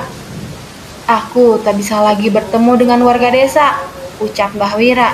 Kami mengerti kondisi Mbah Wira. Seandainya warga desa mengetahui semuanya akan menyulutkan emosi warga. Bila ada yang dendam dengan Mbah Wira, itu akan menimbulkan dosa baru lagi. Lalu, apa rencana Mbah Wira? Tanya Cahyo. Aku akan menghabisi akhir hayatku menjaga hutan ini. Seandainya aku bisa mati, biarkan hutan ini menjadi tempat istirahat terakhirku, jawab Mbah Wira. Mbah Wira mengeluarkan mata tombak paku suara. Terlihat benda itu segera melesat ke langit dan hilang dari pandangan kami. Kekuatan Chandra Mukti sudah melindungi desa ini cukup lama melalui paku suara. Sepertinya tugasnya sudah selesai, ucap Mbah Wira. Kami doakan yang terbaik untuk Mbah Wira. Semoga Mbah Wira bisa menemukan jalan penebus atas dosa-dosa Mbah Wira, ucapku sembari meninggalkan hutan jati dan Mbah Wira di sana. Cahaya matahari terlihat begitu terang. Hawa pagi dan sejuknya sungguh terasa sangat nyaman. Sebuah kebahagiaan yang disediakan oleh Tuhan yang jarang sekali kita hargai. Kami kembali ke rumah Bu Ranti. Terlihat Kang Asep dan Pak Kepala Desa sudah ada di rumah Bu Ranti. Mas Danan, Mbah Wira, tubuh Mbah Wira teh kabelum, terbakar, teriaknya padaku dengan panik. Sepertinya mereka berkumpul karena cerita Kang Asep ini. Kang Asep, Bu Ranti, Pak Kades, mohon sabar sebentar ya. Kami akan ceritakan semuanya, jawabku. Aku dan Cahyo membersihkan tubuh dan mengganti baju. Segelas teh hangat yang disediakan Bu Ranti terasa begitu nikmat, seolah ini adalah minuman terenak di dunia ini. Cukup panjang waktu yang kami habiskan untuk menceritakan kejadian semalam. Pak Kades setengah tidak percaya atas apa yang terjadi. Bu Ranti terlihat sedih mendengar kondisi Pak Kuswara walau aku tak menceritakan secara detail bagaimana Pak Kuswara meninggal. Kang Asep, tubuh Mbah Wira yang Kang Asep jaga adalah tubuh pemberian Brakaraswana. Maka tidak heran jika tubuh itu terbakar saat makhluk itu kembali ke neraka. Jelas Cahyo. Iya mas, tapi teh sekarang Mbah Wira bagaimana? Tanya Kang Asep. Dia memilih untuk menghabiskan akhir hayatnya di hutan jati dan mencari cara untuk menebus dosa-dosanya. Jawabku. Pak Kepala Desa berusaha mengerti atas semua kejadian ini. Dia terlihat cukup tenang saat tahu keadaan desa sudah aman dan tidak ada lagi yang akan mati karena makhluk pencari tumbang. Mas Danan, Mas Cahyo, terima kasih atas bantuan kalian. Saya akan mencari cara untuk menjelaskan ini ke warga. Saya izin pamit, ucap Pak Kepala Desa sambil meninggalkan rumah Bu Ranti. Sudah seminggu semenjak kejadian di Imah Lewong tidak ada kejadian gaib lagi dan desa mulai beraktivitas seperti biasa. Cahyo pun terlihat sudah menyiapkan perlengkapannya dan bersiap kembali ke Klaten. Cahyo, terima kasih atas bantuanmu di sini. Aku berhutang budi lagi. Ucapku pada Cahyo. Kamu ngomong apa? Jangan sekali-kali kamu menahan diri apabila butuh pertolongan. Aku bakal marah kalau itu terjadi, ancam Cahyo. Aku tersenyum, sebuah anugerah yang sangat luar biasa bisa kenal dan memiliki sahabat seperti Cahyo. Danan, kalau sudah selesai dengan urusanmu di sini, segeralah kembali ke Jogja. Ingat, masih ada urusan yang harus kita selesaikan di sana, ucapnya dengan nada serius. Aku mengerti dengan yang Cahyo maksud. Aku pun mengangguk memberikan jawaban setuju atas kata-katanya. Epilog. Desa Sukmaraya, sebuah desa kecil di kaki Gunung Gede dengan pemandangan alam yang sangat memukau. Terlihat sebuah pohon beringin raksasa berdiri kokoh di tengah desa itu. Langit sudah memerah dan hari sudah mulai malam. Namun tidak biasanya terlihat seorang anak kecil berjalan mendekati pohon beringin raksasa itu. Anak kecil itu mendekati, namun ia ragu-ragu. Beberapa kali ia mencoba berbalik untuk membatalkan niatnya. Kamu Gio ya? Kamu Gio kan? Terdengar suara dari atas pohon beringin. Jelas, itu bukan suara manusia. Anak kecil itu terjatuh. Ia tetap tidak akan bisa dengan apa yang dilihatnya. Sesosok anak perempuan bergelantungan di antara akar beringin dengan kepala yang terpisah dari badannya. Ini bocah itu memberanikan diri. Ia menyerahkan sebuah benda berbentuk kalung. Dari mana kamu dapatkan benda ini? Tanya makhluk itu pada bocah itu. Pak Kuswara, jawabnya dengan terbata-bata. Makhluk itu mendekat mengambil benda itu. Seketika wujud makhluk itu bersinar. Dan ketika sinar itu hilang, wujudnya kembali menjadi anak kecil yang terlihat polos. Apa yang terjadi dengan Bagas? Maksudku, Kuswara, tanya Mirah pada bocah itu. Pak Kuswara sudah pergi duluan. Kamu sudah bisa menyusul, ucap anak itu dengan polos. Makhluk itu berjalan. Ia mencoba keluar dari bayangan pohon beringin dengan sedikit ragu. Ini kalung milikku. Kuswara pernah cerita. Ibuku memberikan ini padanya saat aku menghilang. Cerita makhluk itu. Terlihat perbincangan polos antara kedua anak kecil itu. Tidak terlihat aneh. Yang sedikit berbeda, mereka tidak berada di alam yang sama. Aku tidak pernah menyangka Kuswara menghabiskan hidupnya untuk menyelamatkanku. Ucap makhluk itu terlihat murung. Sekarang kamu sudah selesai. Semoga kalian bisa main bareng lagi ya di sana, ucap bocah itu. Makhluk itu meneruskan langkahnya keluar dari bayangan pohon beringin. Benar saja, tidak ada makhluk apapun yang berusaha menyerang. Sebaliknya, cahaya hangat menyelimuti tubuh makhluk kecil itu, menuntunnya ke sebuah tempat. Terlihat seorang anak laki-laki menjemputnya dari cahaya itu. Sambil menitikkan air mata, perempuan kecil itu tersenyum dan berlari menyambut tangan yang menjemputnya.